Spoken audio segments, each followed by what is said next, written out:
Very good evening to everybody. मैं कुछ एक क्वेश्चन पूछूंगा, मैं चाहूंगा कुछ लोग चैट बॉक्स में उसका रिस्पॉन्ड करें। कितने लोग चाहते हैं अपने बिजनेस को ऑटो पायलट करना? How many of you want? Please write yes और no. Great, thank you so much. कितने लोग चाहते हैं अपना प्रॉफिट डबल नहीं 4 गुना करना हर साल? Beautiful. So I am Dr. D.K. Gupta, Chairman Felix Hospital, Noida. I am an author, I am a healthcare entrepreneur, I am a public health expert और मैं बहुत सारे न्यूज़ चैनल पे, टीवी पे, medias पे आजकल आता हूँ as a public health expert also. और मैं एक हॉस्पिटल रन कर रहा हूँ जिसका नाम है Felix hospital. It is a unit of Felix health care private limited and it is owned by me and my wife only. It is located in sector 137 Noida. तो मैं आपको आज अपनी कुछ स्टोरी बताऊंगा। मुझे लगता है कितना लोगों को स्टोरी सुनना पसंद है? Right yes if you like it, right story if you like yes. Great. तो एक ऐसी स्टोरी है जिसमें बहुत सारे अप्स एंड डाउन्स हैं, बहुत सारी प्रॉब्लम्स हैं, बहुत सारे सॉल्यूशंस हैं, बहुत सारी कमियां हैं, बहुत सारी अच्छाइयां हैं, बहुत सारी लर्निंग है, बहुत सारे एक्सपीरियंसेस हैं। तो मैं एक बहुत छोटी फैमिली से बिलोंग करता हूँ। मेरे फादर एक्सपायर हो गए थे जब I was 9 years old only. अब मेरे फादर क्लास 4 एम्प्लॉय थे जिला पंचायत में, मेरी मदर टीचर थी। तो मैं नोएडा आ गया था एक टी शर्ट में और निक्कर में इन 89।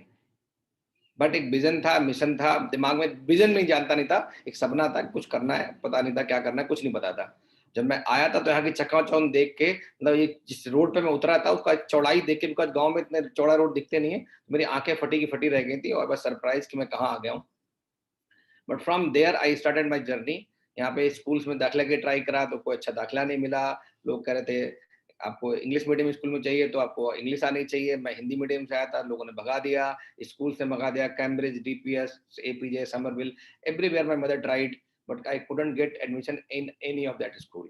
Finally I got admission in aided government school और वहां से मेरी स्कूलिंग स्टार्ट हुई। स्कूलिंग करी, फिर उसके बाद कॉलेज में एडमिशन हुआ। मैंने फिर प्री मेडिकल टेस्ट दिया, पीएमटी दिया। पीएमटी के बाद क्या हुआ, मेरा सिलेक्शन नहीं हुआ। एक उसी कोचिंग के दौरान मेरी जो वाइफ है वो मिल गई मुझे उस समय, जो मेरी फ्रेंड की तरह थी। उनके मार्क्स मुझसे कम थे बट शी गॉट एडमिशन। तो मुझे पता लगा कि मेरी सीट किसी ने बेच दी है। और जब बेच दी तो ये हुआ कि अब कैसे करें, बिकॉज इन्फ्यूचुएशन भी था, एक मेरे सामने छोटा सा गोल था। मेरी वाइफ के साथ मेरे कुछ कनेक्शन हो गए थे उस टाइम। तो I was trying to get K C is in MBBS और मेरी कोई वैल्यू नहीं है तो मुझे मेहनत करनी। तो मैंने चीफ मिनिस्टर को अप्रोच किया उस टाइम, इंक्वायरी सेटअप कराई और finally I got admission after 1 year of struggle. एक बहुत बड़ी कहानी but I am keeping in short. पैसे नहीं होते थे मेरे पास तो स्कूलिंग के टाइम में मैं पॉपकॉर्न बेचता था। आई यूज टू डू फैक्ट्रीज में ओवर टाइम करना, काम करना, संडे को, सैटरडेज को। भैरव मंदिर की पार्किंग है, सबने देखी होगी, संडे को मैं वहां पे काम करता था पार्किंग में। सड़क पे वहां पे मैं पॉपकॉर्न बेचता था, इंडिया गेट पे अक्टूबर जो उस टाइम होता था। नोएडा से बस से जाता था 300 नंबर बस से और वहां बेच के भी वापस आता था। बहुत बार रोते रोते आंसू निकलते थे, बहुत बार लोगों को कन्विंस करता था सेलिंग में बट नहीं होती थी। बट एक सपना था कि गाड़ियां रोड पे बहुत सारी गाड़ियां दिखती थी तो लगता था कि एक दिन मुझे भी इन गाड़ियों में बैठना है, तो मुझे कुछ करना है। बट कोई रास्ता नहीं था तो फिर फाइनली एमबीबीएस कर लिया, एमडी कर लिया, गवर्नमेंट जॉब करी। एक वहां भी सपने देखता रहता था लेकिन कोई मिला ही नहीं जो मेरा सपना पूरा करे। कि भाई एक दिन एक पंडित जी आए, उन्होंने देखा मुझे। आई एम रियली, जब भी वो आते हैं अभी मैं मिलता हूँ, मैं मानता नहीं कुछ भी ये सब, बट स्टिल ही केम कि this is not right place for you. मैं जिस गवर्नमेंट जॉब में था, I will soon leave this job और you will do something else. तो ऐसे ही कुछ हुआ कि मुझे, मेरी वाइफ का क्लिनिक था छोटा सा, और वो नर्सिंग होम बनाया उसने छोटा सा, वो बंद करना पड़ा कि सुप्रीम कोर्ट का कुछ ऑर्डर आ गया। उसमें आया कि उसमें इस कोर्ट जितने भी रेजिडेंशियल एरिया में नर्सिंग होम चल रहे हैं, बैंक चल रहे हैं, सबको सील कर दिया जाए। मतलब सर मुलाते ही ओले पड़ जाना। हमने 15 लाख का लोन लिया था, 5 लाख की सीसी थी, 10 लाख का टर्म लोन था और 2 महीने के अंदर अस्पताल बंद करना पड़ गया। हमें कुछ कॉमर्शियल स्पेस में शिफ्ट करना पड़ गया। उसके बाद दोबारा स्ट्रगल शुरू हुआ, हम लोग फिर सुप्रीम कोर्ट गए और सुप्रीम कोर्ट हमने लड़ाई लड़ी, सारे नोएडा के डॉक्टर्स हार गए। हमारी अपनी अलग एक एप्लीकेशन थी, उस पर मेरी वाइफ के नाम से जजमेंट आया कि because she has closed her nursing home in compliance of honourable Supreme Court order, there should be an special scheme for from Noida authority for this type of applicants और कैंडिडेट्स। तो हम लोगों को प्लॉट मिला उस scheme में। उस time कुछ भी नहीं था हमारे पास, इवन जो मेरे पास घर थे, जिस घर में मैं पैदा हुआ था, मैंने अपनी मदर को कन्विंस किया, उसको बेच दिया मैंने। गांव में जिस घर में मैं पैदा हुआ था मदर तैयार नहीं थी, तब भी मैंने उसको बेचा, जो मैंने फ्लैट खरीदे थे वो बेच दिए, अपने आप को गिरवी रखा, अपने दोस्तों से, यारों से, जितने लोगों से जो प्रोमोटर्स कंट्रीब्यूशन चाहिए था फंडिंग के लिए वो इकट्ठा किया। Finally I make my DPR बनाई, सारी चीज़ें करी और फंडिंग के लिए अप्रोच किया, लोगों से मिला, फंडिंग कराई, कैश फ्लो बनाए, जो कुछ नहीं आता था वो सीखने की कोशिश करी और हॉस्पिटल बनाया हमने 2015-16 में हॉस्पिटल स्टार्ट कर दिया। बट बिकॉज़ मैं एक डॉक्टर था, वो भी गवर्नमेंट डॉक्टर था, तो इसको कुछ नहीं आते थे। ना तो आप समझते हैं ना एमबीबीएस और एमडी, मैं पीडियाट्रिशियन हूँ वैसे बाय प्रोफेशन। तो बच्चों को इलाज करना मुझे बहुत अच्छे से आता है, बट कैसे मैनेजमेंट करते हैं, कैसे ऑपरेशंस रन करते हैं, कैसे कैसे अस्पताल चलाते हैं, कैसे एम्प्लॉइज़ को डील करते हैं, क्या अकाउंट्स होता है, क्या फाइनेंस होते हैं, क्या ऑपरेशंस की सच बताऊँ अभी मतलब मुझे उसका मीनिंग नहीं पता था ऑपरेशंस क्या होते हैं? ऑपरेशंस मेरे लिए तो डॉक्टर के लिए काटना और फाड़ना ऑपरेशन होता है, चीरा लगाना ऑपरेशन होता है। बट बिज़नेस के अंदर क्या ऑपरेशंस होते हैं उनके बारे में कुछ नहीं पता था। तो मैं आज भी मैं उस दोस्त का नाम लूँगा। I am really thankful to मैं उस फ्रेंड के लिए।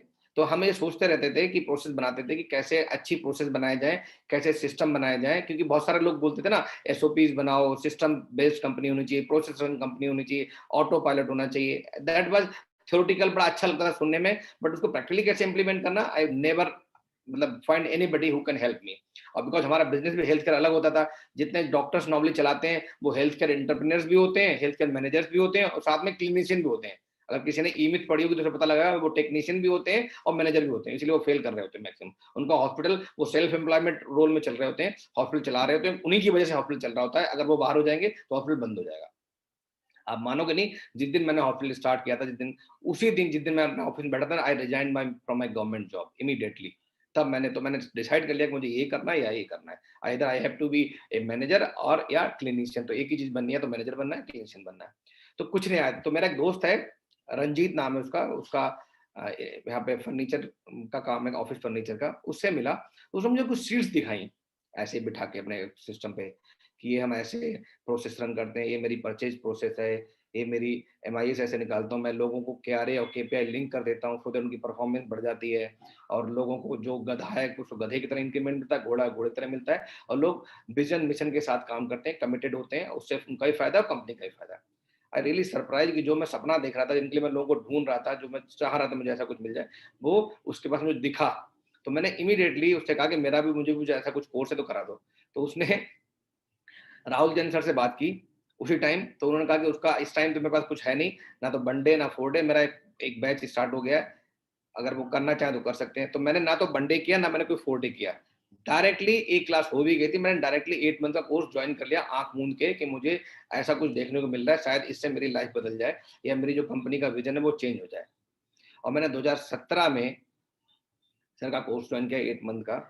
आई एम सरप्राइज्ड, उस टाइम जो कियोस्क थे, 1 साल हमने बड़ी मेहनत करी, कुत्तों की तरह काम किया, सीरियसली बता रहे हैं, मैंने, मेरी वाइफ ने, मेरी टीम ने, बट रिजल्ट्स नहीं होते थे, प्रॉब्लम इतनी सारी थी, पेशेंट एडमिशन के टाइम प्रॉब्लम थी, वेटिंग टाइम ज़्यादा था, कोई चेकलिस्ट नहीं थी, हाउसकीपिंग अच्छी खराब नहीं होती थी, कहीं यूनिफॉर्मनेस नहीं थी, कोई वो एक यूनिफॉर्म रोल चीज़ नहीं थी कि हर जगह एक जैसी चीज़ होनी चाहिए थी, या डिस्चार्ज पेशेंट होता था तो उसको घंटों लग जाते थे डिस्चार्ज होने में, डॉक्टर नहीं आ रहा है, डॉक्टर नहीं दे रहा, अल्ट्रासाउंड मशीन का ब्रेकडाउन हो गया है, रिकवरी में जो पैसे हम लोग, जो पैनल्स होते हैं गवर्नमेंट पैनल, आप लोग जानते होंगे, सीजीएचएस, ईसीएचएस वगैरह, रिकवरी टाइम एक एक साल, डेढ़ डेढ़ साल होता था, तो हर जगह कियोस्क मचा हुआ था, हम लोग नेगेटिव कैश फ्लो में चल रहे थे। हालत ये थी, एक टाइम ऐसा आया था 2017 में ही, एंड में लगभग 18 में, कि अस्पताल कैश फ्लो चरमरा गया था, इनफ्लो कम था, आउटफ्लो ज्यादा था, और उस समय ऐसा था कि हमारी सैलरी लेट होने लग गई थी, सैलरी हम नहीं दे पा रहे थे।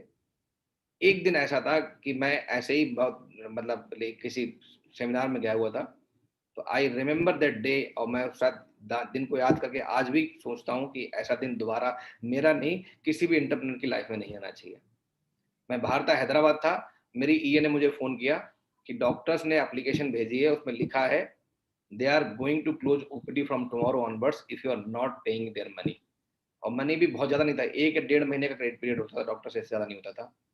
लेकिन बिकॉज़ उनका भरोसा नहीं था हम पे, तो उन्हें लगता था कि छोटा-सा बच्चा है, अभी इसने स्टार्ट किया हॉस्पिटल, बहुत सारे आस-पास के अस्पताल डूब रहे थे, जेपी वगैरह हमारे कई सारे अस्पताल में डूब रहे थे उस टाइम, अभी भी डूबे हुए हैं। तो उन्हें लग रहा था कि हमारे पैसे, उनके बेचारों के बहुत जगह पैसे फँस जाते थे, तो मिलते नहीं थे, तो उन्हें लग रहा था यहाँ भी मेरे पैसे फँस गए तो मिलेंगे नहीं। तो उन्होंने मुझे फ़ोन किया वहाँ पे मेरी ईए ने कि उन सब ने एप्लीकेशन लिख के रखी हुई है, और एप्लीकेशन की मुझे उसने व्हाट्सएप भेज दिया कि हम लोग कल से ओपीडी बंद करने जा रहे हैं, शट डाउन, अगर आप हमारा पेमेंट नहीं करोगे। Then I speak to few of them, जो उनकी लीडरशिप कर रहे थे, उनसे बात करी। आई रिक्वेस्टेड देम कि जब तक मैं वापस आता हूँ तब तक आप ध्यान रखिए, हम वापस आके मिलेंगे आगे। वापस आके मिला के आई कन्विंस देम कि आपका किसी का एक भी पैसा नहीं मारा जाएगा, कुछ नहीं होगा, हम लोग जैसे भी होगा, मैं अगर गवर्नमेंट पैसे नहीं देती है, इंश्योरेंस वाले पैसे नहीं देते, I will pay each and single penny to you, I am committed you, मतलब मैं प्रॉमिस कर रहा हूँ, और दैट इज माई जेन्यून एक जेंटलमैन प्रॉमिस है। फाइनली दे एक्सेप्टेड दैट और they everything start working.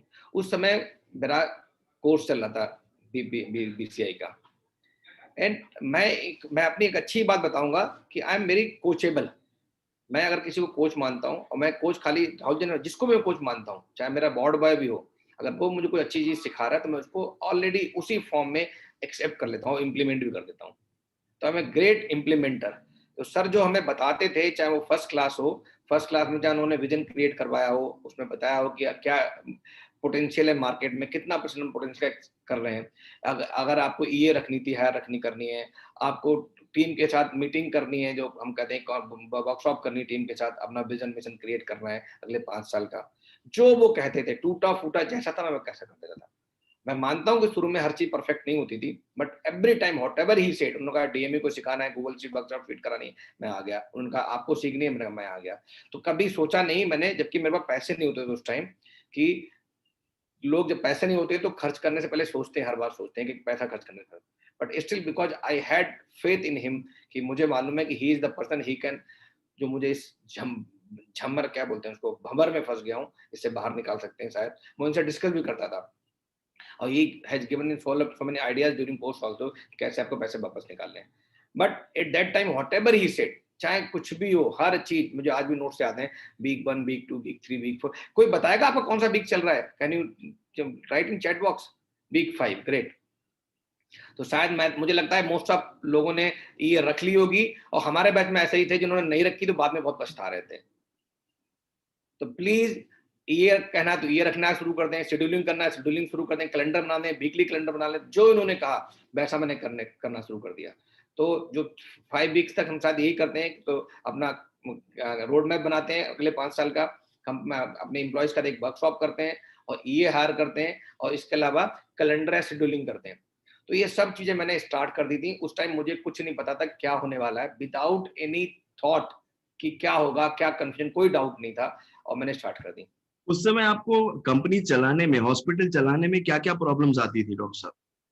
Problem sir ये आती थी, मुझे पता नहीं था हायरिंग कैसे करते हैं, इंटरव्यू कैसे लेते हैं, बिकॉज मैं खुद एक मेडिकल ऑफिसर के उससे मैंने बीआर वो लिया था, बीआरएस कर लें या उसको ले लें, एग्जिट ले लें, बट आई डिडंट नो कि मुझे क्या कैसे इंटरव्यू लेना है, कैसे कोई प्रोसेस बनानी है, कैसे एडमिशन करना है, कैसे डिस्चार्ज करना है, कैसे डॉक्टर को कंसल्ट करवाना है, क्या परचेज प्रोसेस क्या होती है, नेगोशिएट कैसे करते हैं, कोड कैसे लेते हैं, शॉर्ट लिस्ट कैसे करते हैं, L1H1 क्या होता है, कुछ नहीं आइडिया था। इवन अब तो मैं ऐसा हूं कि मैं अगर इस टाइम लेक्चर देना चाहूँ तो मैं सर किसी भी टॉपिक पे, आई प्रॉमिस यू, तो मैं इतना अच्छा बता सकता हूँ कि शायद इंटर में जितने बैठे होंगे, ये दे विल बी हैव मतलब a lot of learning from that episode. अगर मैं चाहे एचआर पे बोलना हो, चाहे मुझे अकाउंट पे बोलना हो, चाहे फाइनेंस पे बोलना हो, चाहे ऑपरेशन पे बोलना हो, और ऑपरेशन में भी हमारे यहाँ कई तरह के ऑपरेशन, क्लिनिकल ऑपरेशन होते हैं जिसमें डॉक्टर नर्सेज आते हैं, नॉन क्लिनिकल होते हैं जिसमें फैसिलिटी जो आपके यहाँ भी होती है, non clinical operation facility management है, और तीसरे पैरा क्लिनिकल होते हैं जिसमें लैब, फार्मेसी और रेडियोलॉजी, इस तरह की चीजें होती है जो तो डॉक्टर। मतलब आपका एडमिन होता है, आपकी फार्मेसी में क्या होता है, रिटेल दुकान होती है? जी बिल्कुल सर। तो अगर कोरिलेट करेंगे आप लोग मेरे साथ में, तो हर किसी कंपनी में 7-8 डिपार्टमेंट होते हैं। सबसे बड़ा होता है उसमें ऑपरेशंस होते हैं, दूसरा सेल्स एंड मार्केटिंग होता है, तीसरा अकाउंट एंड फाइनेंस होता है, चौथा होता है एचआर होता है, ह्यूमन रिसोर्स होता है, पांचवा होता है उसमें R&D होता है, छठा सातवां होता है अगर हम बात करें उसको तो हायर मैनेजमेंट या मैनेजमेंट होता है जिसमें। तो सबके गोल होते हैं, सबके फंक्शंस होते हैं, सबके ऑब्जेक्टिव्स होते हैं। इससे सेल्स एंड मार्केटिंग का काम होता है लीड जनरेशन करना और रेवेन्यू जनरेट क्रिएट करना। और ऑपरेशन का काम होता है कस्टमर हैप्पीनेस। तो वो मुझे पता ही नहीं था कि कस्टमर हैप्पीनेस क्या होती है, ऑपरेशंस क्या होते हैं। और आपका काम बड़ा सेंसिटिव होता है, बिकॉज आप तो पेशेंट की जिंदगी के साथ डील कर रहे हो, मतलब बहुत ही हाई क्वालिटी, मतलब हाई। तो अगर कोई कपड़ा छूट गया तो अगले दिन की हेडलाइन हो जाती है, अगर आपने कोई गलती कर दी तोड़फोड़ हो जाती है, अगर आपने कोई पेशेंट से हायर चार्ज कर लिए, बिल ठीक नहीं दिया, तो 4 नेगेटिव रिव्यू लोग ऑनलाइन डालते हैं, उसके साथ साथ आपका वेटिंग टाइम बढ़ गया तो गूगल रिव्यू लोग उसी टाइम पे पोस्ट कर देते हैं। तो हाँ, आज हमारे गूगल रिव्यू दिल्ली एनसीआर ने इंडिया में one of the best Google reviews हैं, नॉट ऑन गूगल प्लेटफॉर्म, चाहे फेसबुक हो, माउथ.com हो, प्रैक्टो, जस्ट डायल हो, क्रेडी हेल्थ हो, जितने भी ऑनलाइन प्लेटफॉर्म है रिगार्डिंग रिलेटेड टू हेल्थ, सब में हम टॉप 5 टॉप 6 में आते हैं। इन नोएडा में तो हम नंबर 1 है, दिल्ली एनसीआर में नंबर 1 है। नॉट और रिव्यू भी 4+ है हर जगह, 4.1, 4.2, 4.3, 4.5, 4.8 ये रिव्यूज हैं। और सैंपल साइज पता है हजारों में, बाकी लोगों का 100-200 में होता है। आपका उस समय क्या था? उस समय 3 के आसपास होगा सर। और उस समय बाकी क्या प्रॉब्लम्स आती थी वो फार्मेसी कंप्लीट आती थी, डॉक्टर को में? दिखाया तो उसने ईसीजी नहीं करा, गैस्ट्राइटिस को उसने कर दिया, हाउसकीपिंग अच्छी नहीं थी, फ्रंट ऑफिस स्टाफ अच्छा नहीं था, उनकी सॉफ्ट स्किल नहीं, वो ट्रेंड लोग नहीं है, गलतियां बहुत कर रहे थे, बिलिंग टाइम ज्यादा था, वेटिंग टाइम ज्यादा था, परचेज में दिक्कत आ रही थी कि इन्वेंट्री कम हो जाती थी, पर्चे बाउंस होने थे, कोई दवाई मरीज लेने आता था, 10 दवाइयां लिखी हुई है उसमें, 6 दवाइयां मिलती थी, 4 मिलती नहीं थी, तो वापस चला जाता था, तो वहां डिस्ट्रैक्टेड। लैब में क्या होता था, होम सैंपल कलेक्शन में लड़का टाइम पे पहुंचता ही नहीं था, जब पहुंचता था तो तब तक उस पेशेंट ने खाना खा लिया होता था। तो ऐसे ही लोग मुझे रोज मिलके 1 to 1 कंप्लेंट्स करते थे कि मैं फंस गया था कुएं के अंदर में, एक नैरो वो था, उसमें फंस गया था कि इससे बाहर कैसे निकले। तो उस टाइम मेरा वो दोस्त मिला, जब उसने मुझे बताया कि दिस कैन बी पॉसिबल अगर आप लर्निंग करते हैं, क्योंकि मैंने कोई एमबीए नहीं करा, ना कोई मैंने एमएचए करा है, ना कोई हेल्थ एडमिनिस्ट्रेशन में कोई मैंने कोई डिग्री नहीं ली, आज तक नहीं ली, अभी भी नहीं ली है सर। और डॉक्टर्स के साथ डॉक्टर को हैंडल करना आसान होता था, मुश्किल होता था? डॉक्टर्स को हैंडल करना है, सब लोग को पता है, ना तो उनका कोई टाइम होता है, उनके आप बायोमेट्रिक नहीं लगा सकते हो, उन पे आप कंट्रोल नहीं कर सकते हो, उनके पेमेंट नहीं रोक सकते हो, वो कब छुट्टी कर लें कुछ नहीं बताएंगे। तो ये सब चीजें आपको पता कितना और खास करके सीनियर कंसल्टेंट को और मुश्किल होता है हैंडल करना। बट आप मानोगे नहीं सर, करंटली हमारे हॉस्पिटल में बायोमेट्रिक Yeah, से लोग we'll talk about the results later, but I was talking about the problems that you were facing at that time. So doctors को कंट्रोल करना तो काफी मुश्किल होता होगा, जैसे सीनियर्स को कंट्रोल करना मुश्किल होता है। का आउटपुट निकालना बहुत मुश्किल काम था। उनके साथ अगर मान लीजिए कोई रेडियोलॉजिस्ट है, अब वो अगर 9 बजे का टाइम है तो 9:30 बजे आता था, अगर उसको 2 बजे तक रुकना तो 1:30 बजे भाग जाता था। और उसके बीच में उसको चाय पीनी, कॉफी पीनी, उसका मन करेगा तो अल्ट्रासाउंड करेगा, नहीं तो लेट करेगा, डिले करेगा, पेशेंट वेटिंग टाइम बढ़ जाएगा, हमारा एक्सपीरियंस खराब हो जाएगा। तो ये बहुत बड़ी प्रॉब्लम, राउंड पे लेट आएगा, राउंड पे टाइम पे नहीं आएगा, या राउंड लेगा नहीं, पेशेंट को अच्छे से एक्सप्लेन नहीं करेगा, कोई चेकलिस्ट नहीं थी, कोई ऐसा एसओपी नहीं थी जिसके हम उसको इम्प्लीमेंट करके या ट्रेन करके उसको इम्प्लीमेंट कराते। Very nice. So you had all these challenges plus financial plus पैसे नहीं थे उस समय, मतलब सैलरी देने के पैसे नहीं थे, प्लस कोर्स कर रहे थे साथ साथ, तो मतलब बवाल ही मचा होगा। I can just imagine. I remember you came, हाँ, you came to me quite a few times कि सर ये हो गया, ये हो गया। अभी मैं वो चीजें बताऊंगा नहीं, I'll not share all of those, but let me tell you, उस समय ना मतलब बवाल था, बवाल मतलब बवाल, and specially was the financial part of it, और बहुत बहुत जोर का फाइनेंशियल स्ट्रेस था इनको उस समय।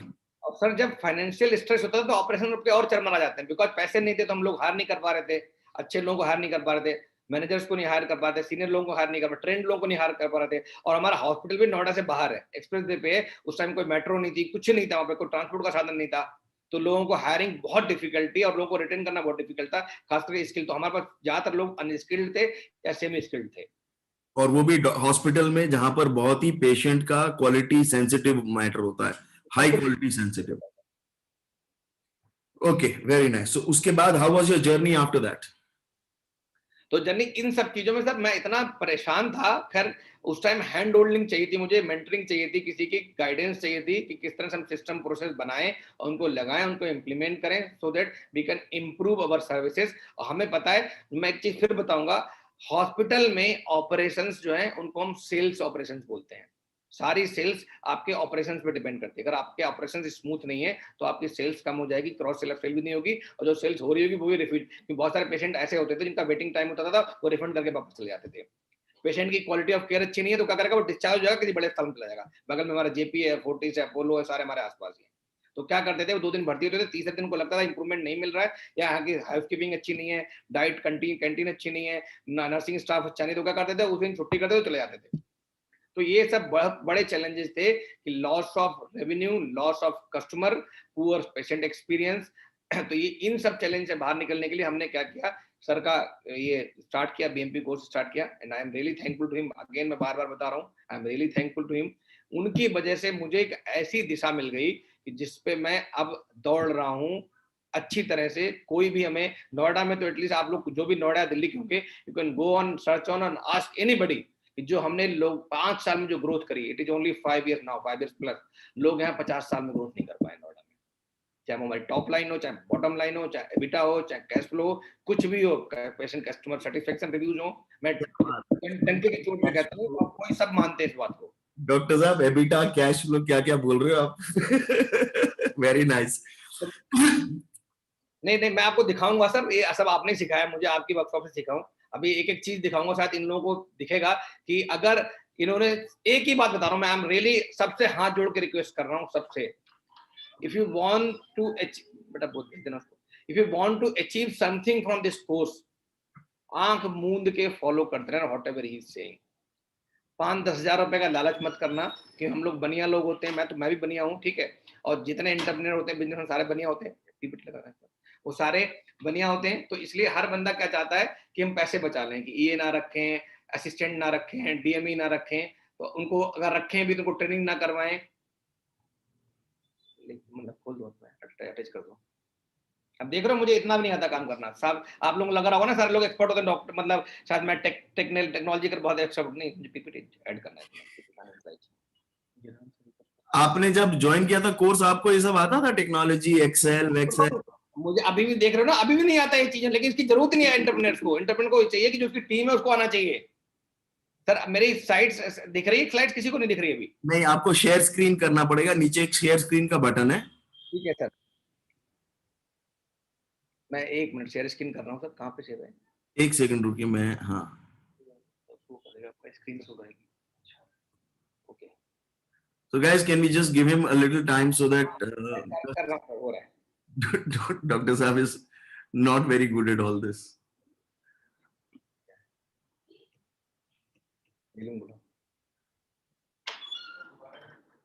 तो तब तक मैं शेयर कर, स्क्रीन शेयर हो रही तो मैं कुछ बता रहा हूँ तब तक। तो हालत ये थी कि चीजें किसी भी तरह से नहीं मैनेज हो रही। मेरी वाइफ तो मुझसे भी ज्यादा, वो उसको तो जीमेल भी देखना नहीं आता था, गूगल भी नहीं लगाना चाहता। ये स्क्रीन शेयर करना बेटा, काम वीडियो ना पे नीचे स्क्रीन शेयर का बटन होगा हरे में।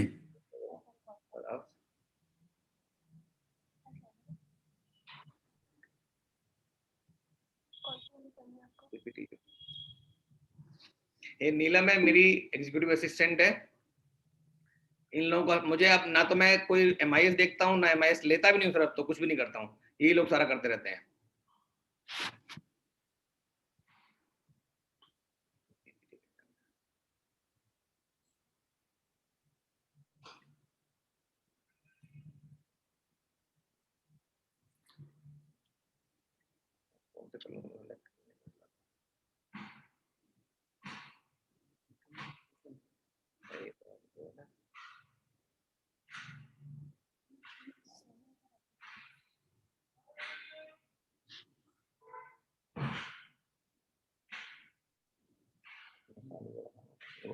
कोई बोल रहा है ऑल्ट एस दबा दो, तो ऑल्ट एस, उससे शायद स्क्रीन शेयर हो जाता है। ये तो मेरे को भी नहीं आता। डेस्कटॉप पे जा रहा हूँ सर,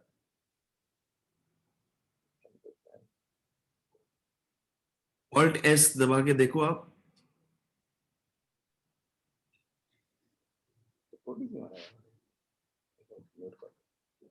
एक मिनट सर ब्रेक दीजिए, मैं 2 मिनट का मैं कर रहा हूँ। जूम विंडो है ना आपका?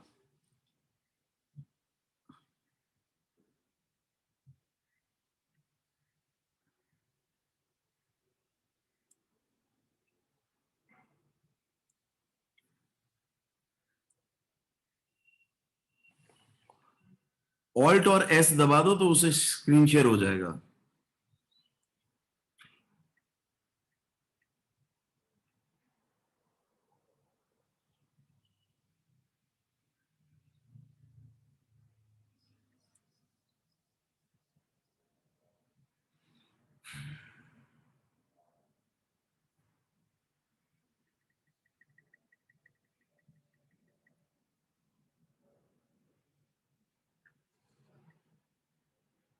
अगर आप मैक पे हैं तो कोई कह रहा है शिफ्ट कमांड और एस दबा दीजिए तो हो जाएगा।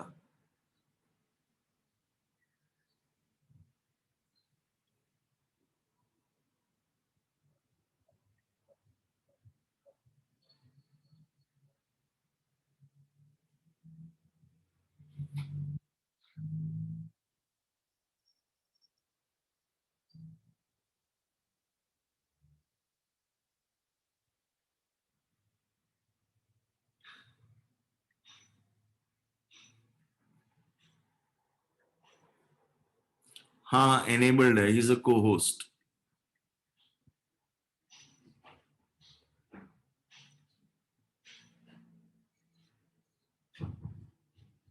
Guys, just give him 2 minutes so that he'll get the Zoom but working.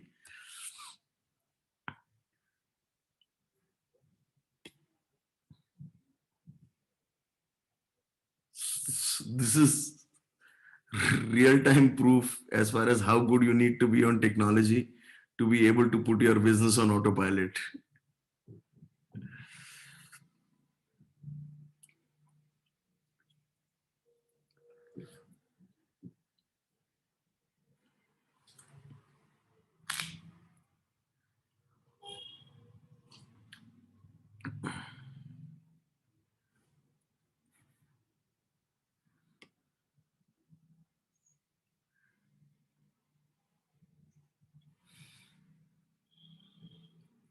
तो आपको मालूम है कि ये जो कॉन्फिडेंस मेरे को आता है कि बिना टेक्नोलॉजी के भी आप ये कर सकते हो, वो यहीं से आता है, क्योंकि there are so many people जिनका टेक्नोलॉजी बहुत ही सैड होता है and you still manage to do the whole thing.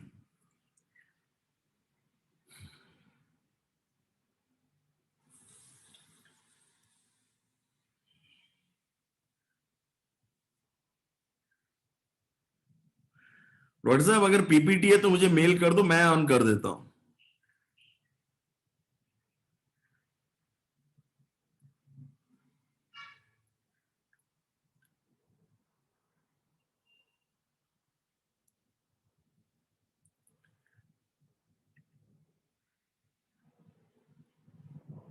Hello.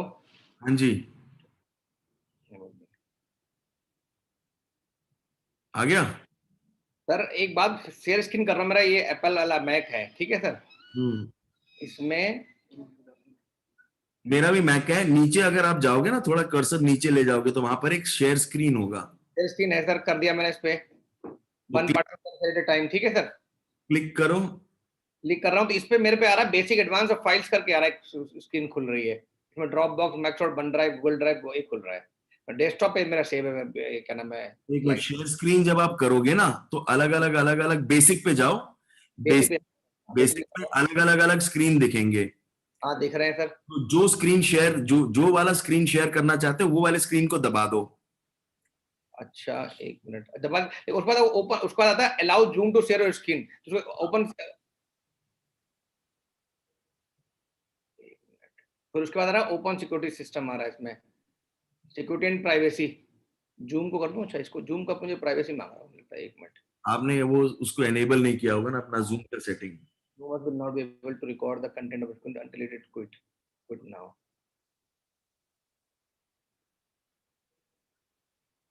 ये मीटिंग आ रहा है सर. आप 5 मिनट स्टार्ट करिए सर, मैं भी आपको दोबारा कैच करता हूँ आपको, आप ठीक मेरे है? को पीपीटी मेल कर दो ना. मैं कर रहा हूँ मेल. हाँ ठीक है, ये अच्छा sir. Rahul at B coach India. किस पे sir? Rahul at B coach India. ठीक है, मैं भी Rahul at B coach India. भेज रहा हूँ सर. मैं आपकी पीपीटी दिखा देता हूँ. ठीक है.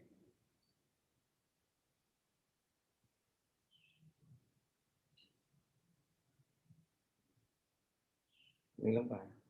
या मैं आपको टीम व्यूअर पे, एनी डेस्क है आपके पास? एक मिनट, मैं आपको मेल कर रहा हूँ सर. मेल कर दो.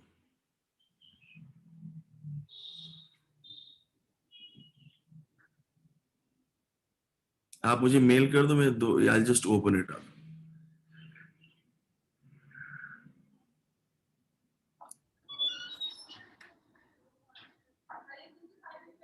Rahul at B coach India. B coach India आगे .com होगा सर, क्या है? india.com. हाँ जी. मैंने भेज दिया सर. ठीक है जी, एक सेकंड में इसको अभी खोल ले।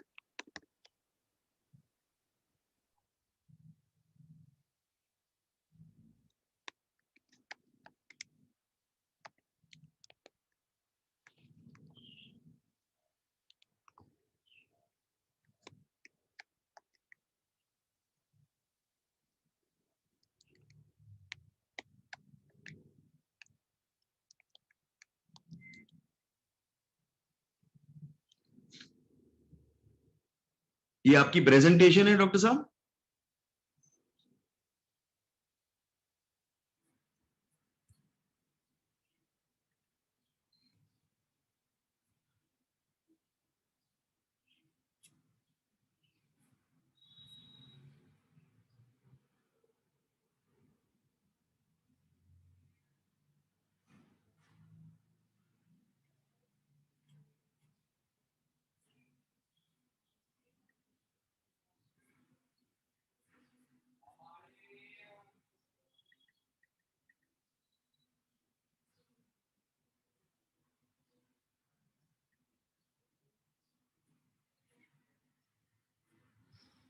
एक सेकंड।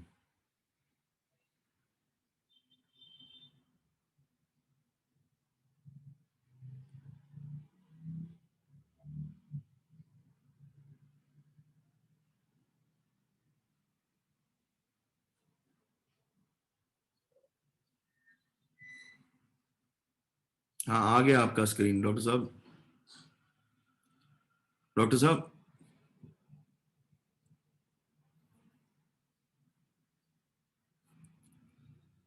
आपका स्क्रीन ऑन हो गया। अब आप वो ऑन कर लो अपना पीपीटी।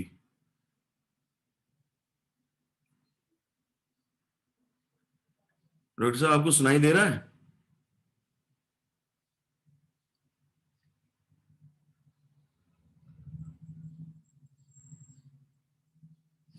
डॉक्टर साहब, आप अनम्यूट कर लो अपने आप को। कर दिया मैंने। हाँ जी, अब आपका स्क्रीन दिख रहा है हमको। इसको ऑन कर लो, इसको डबल क्लिक कर लो। एक मिनट, अब दिख रहा है ठीक है सर? हाँ जी, बिल्कुल सही दिख रहा है। आप इसको बस वो कर लो, अब डबल क्लिक करके ऑन कर लो। ठीक है सर, कर दिया। तो मैं बताना चाहूंगा फिलिक्स हॉस्पिटल के बारे में। It is multi and super speciality hospital हम लोगों का है, और 150 बेडेड है। अभी हम लोग एक्सपेंड करें 200 bedded in next 5 month only. और हम लोग का हॉस्पिटल सर एनएबीएच और एनएबीएल एक्रेडिटेड है। अगर एनएबीएच की बात करें सर, तो this is basically quality accreditation, जो इंडिया का सबसे बड़ा एक्रेडिटेशन है, क्वालिटी और सेफ्टी ऑफ पेशेंट के लिए बोलते हैं। और सर नॉर्मली एक किसी हॉस्पिटल को एनएबीएच और एनएबीएल लेने में 5 साल लग जाते हैं। This is average time for, चाहे कैलाश हॉस्पिटल हो, चाहे जेपी हो, चाहे फोर्टिस हो, चाहे अपोलो, एवरेज टाइम इन लोगों को लगा है एनएबीएच लेने में 5 साल लग गए थे। बिकॉज हम लोगों ने सिस्टम प्रोसेस इमीडिएटली स्टार्ट कर दी थी, सारी प्रोसेस लगा दी थी, चेकलिस्ट सारी इंप्लीमेंट कर दी थी। हम लोगों ने सर एक रिकॉर्ड बनाया इंडिया में, we got NABH accreditation within 9 month of its operation sir. Very nice. Shortest time period in India health care industry में पूरे में है, कि इससे कम में किसी ने आज तक नहीं लिया सर। अभी भी जो अभी हमसे बात जो आया शॉर्टेस्ट है वो 2.5 साल है। इसके अलावा सर बिकॉज हमारे सिस्टम प्रोसेस लग गए थे, एनएबीएच मिल गया था हम लोगों को, तो हम लोगों ने सारे जितने भी इंश्योरेंस थे प्लेयर्स थे, चाहे वो टीपी हो, चाहे जिप्सा हो, चाहे गवर्नमेंट पैनल्स हो, सारे with in 1 year of operation के बाद ले लिए थे। और उसकी वजह से हमें बहुत सारे अवार्ड मिले सर, उसकी लिस्ट नहीं वो आगे बताऊंगा, दिखाऊंगा आपको।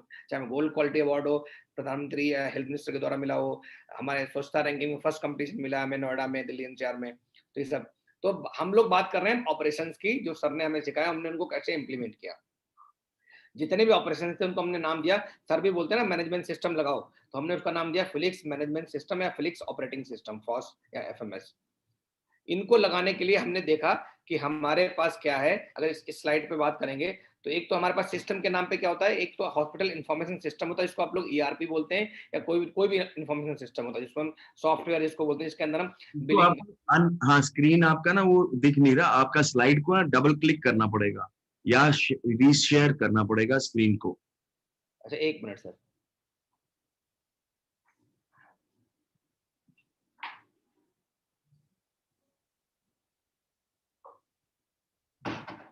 अब दिख रहा है सर? एक सेकेंड, नहीं देखिए दिख। अब आप दिख रहा है। आप एक काम करिए, आप ना ये एग्जिट कर दीजिए मैं दिखा देता हूँ, मेरे पास आ गया है। ठीक है सर।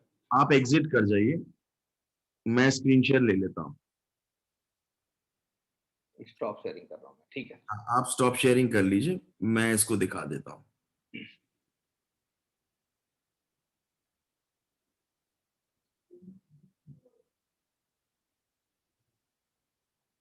एक सेकेंड, मेरा स्क्रीन कहाँ गया?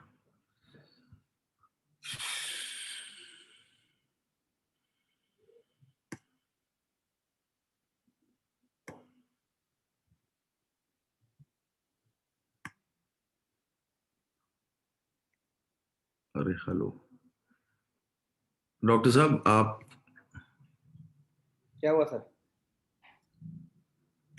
एक सेकेंड। हाँ मैं कर दूं सर दोबारा? हाँ मैं, हाँ आ गया आपका, आप कर लीजिए, अब करिए। अब ठीक है सर? हाँ जी, हाँ जी, दिख रहा है। दिख रहा है?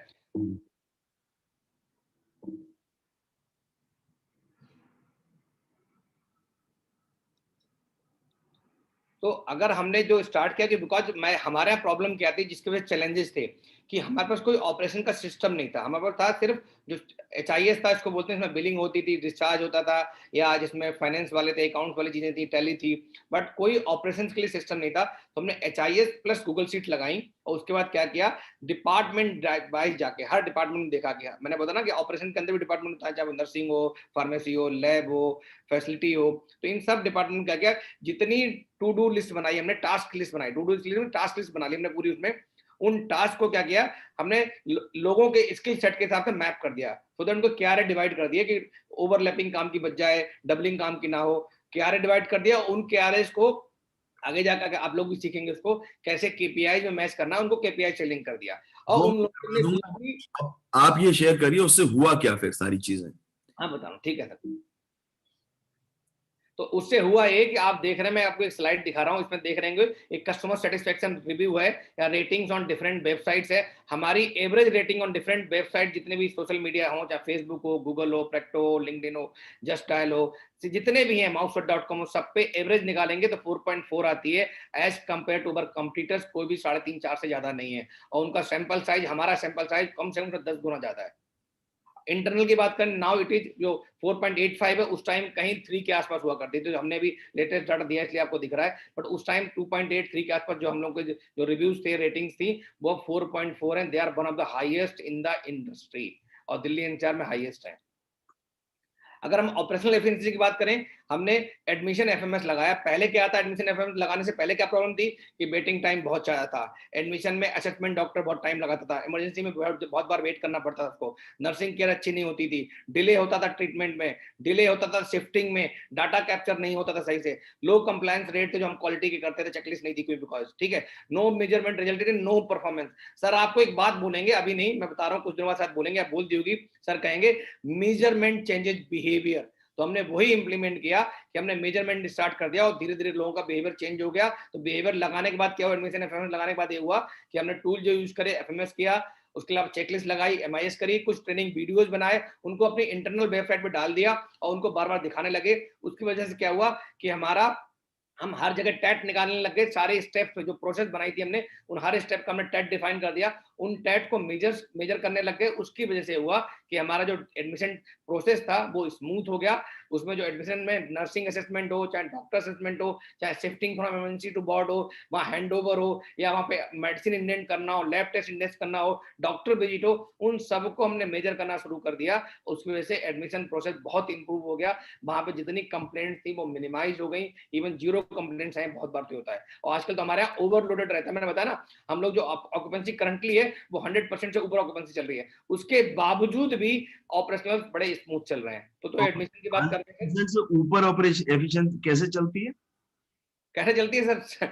हमारे यहाँ सीढ़ियों में बेड लगे हुए हैं, हमारी मेरी स्टूडियो में बैठती है अभी, जो हमारा फायर एस्केप है उसमें सारे ऑफिस शिफ्ट हो गए हैं। तो जितने कॉन्फ्रेंस रूम थे, जितने ईए के ऑफिस थे, जितने एडमिन ऑफिस थे, इवन रिसेप्शन तक पे बेड लग गए। सर ये हालत थी।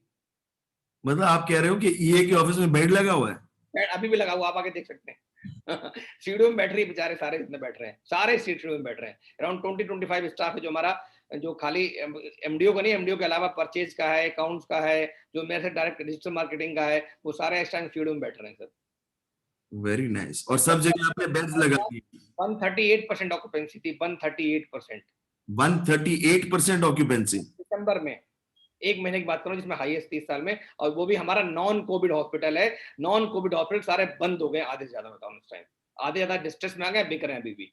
कोविड हॉस्पिटल ने तो अच्छा करा है, बिकॉज कोविड में बहुत सारी चीजें थी, ऑक्यूपेंसी ज्यादा थी, बट नॉन कोविड हॉस्पिटल हमने कभी कोविड में कन्वर्ट नहीं किया। We followed each and everything, हम लोगों नॉन कोविड ही रखा।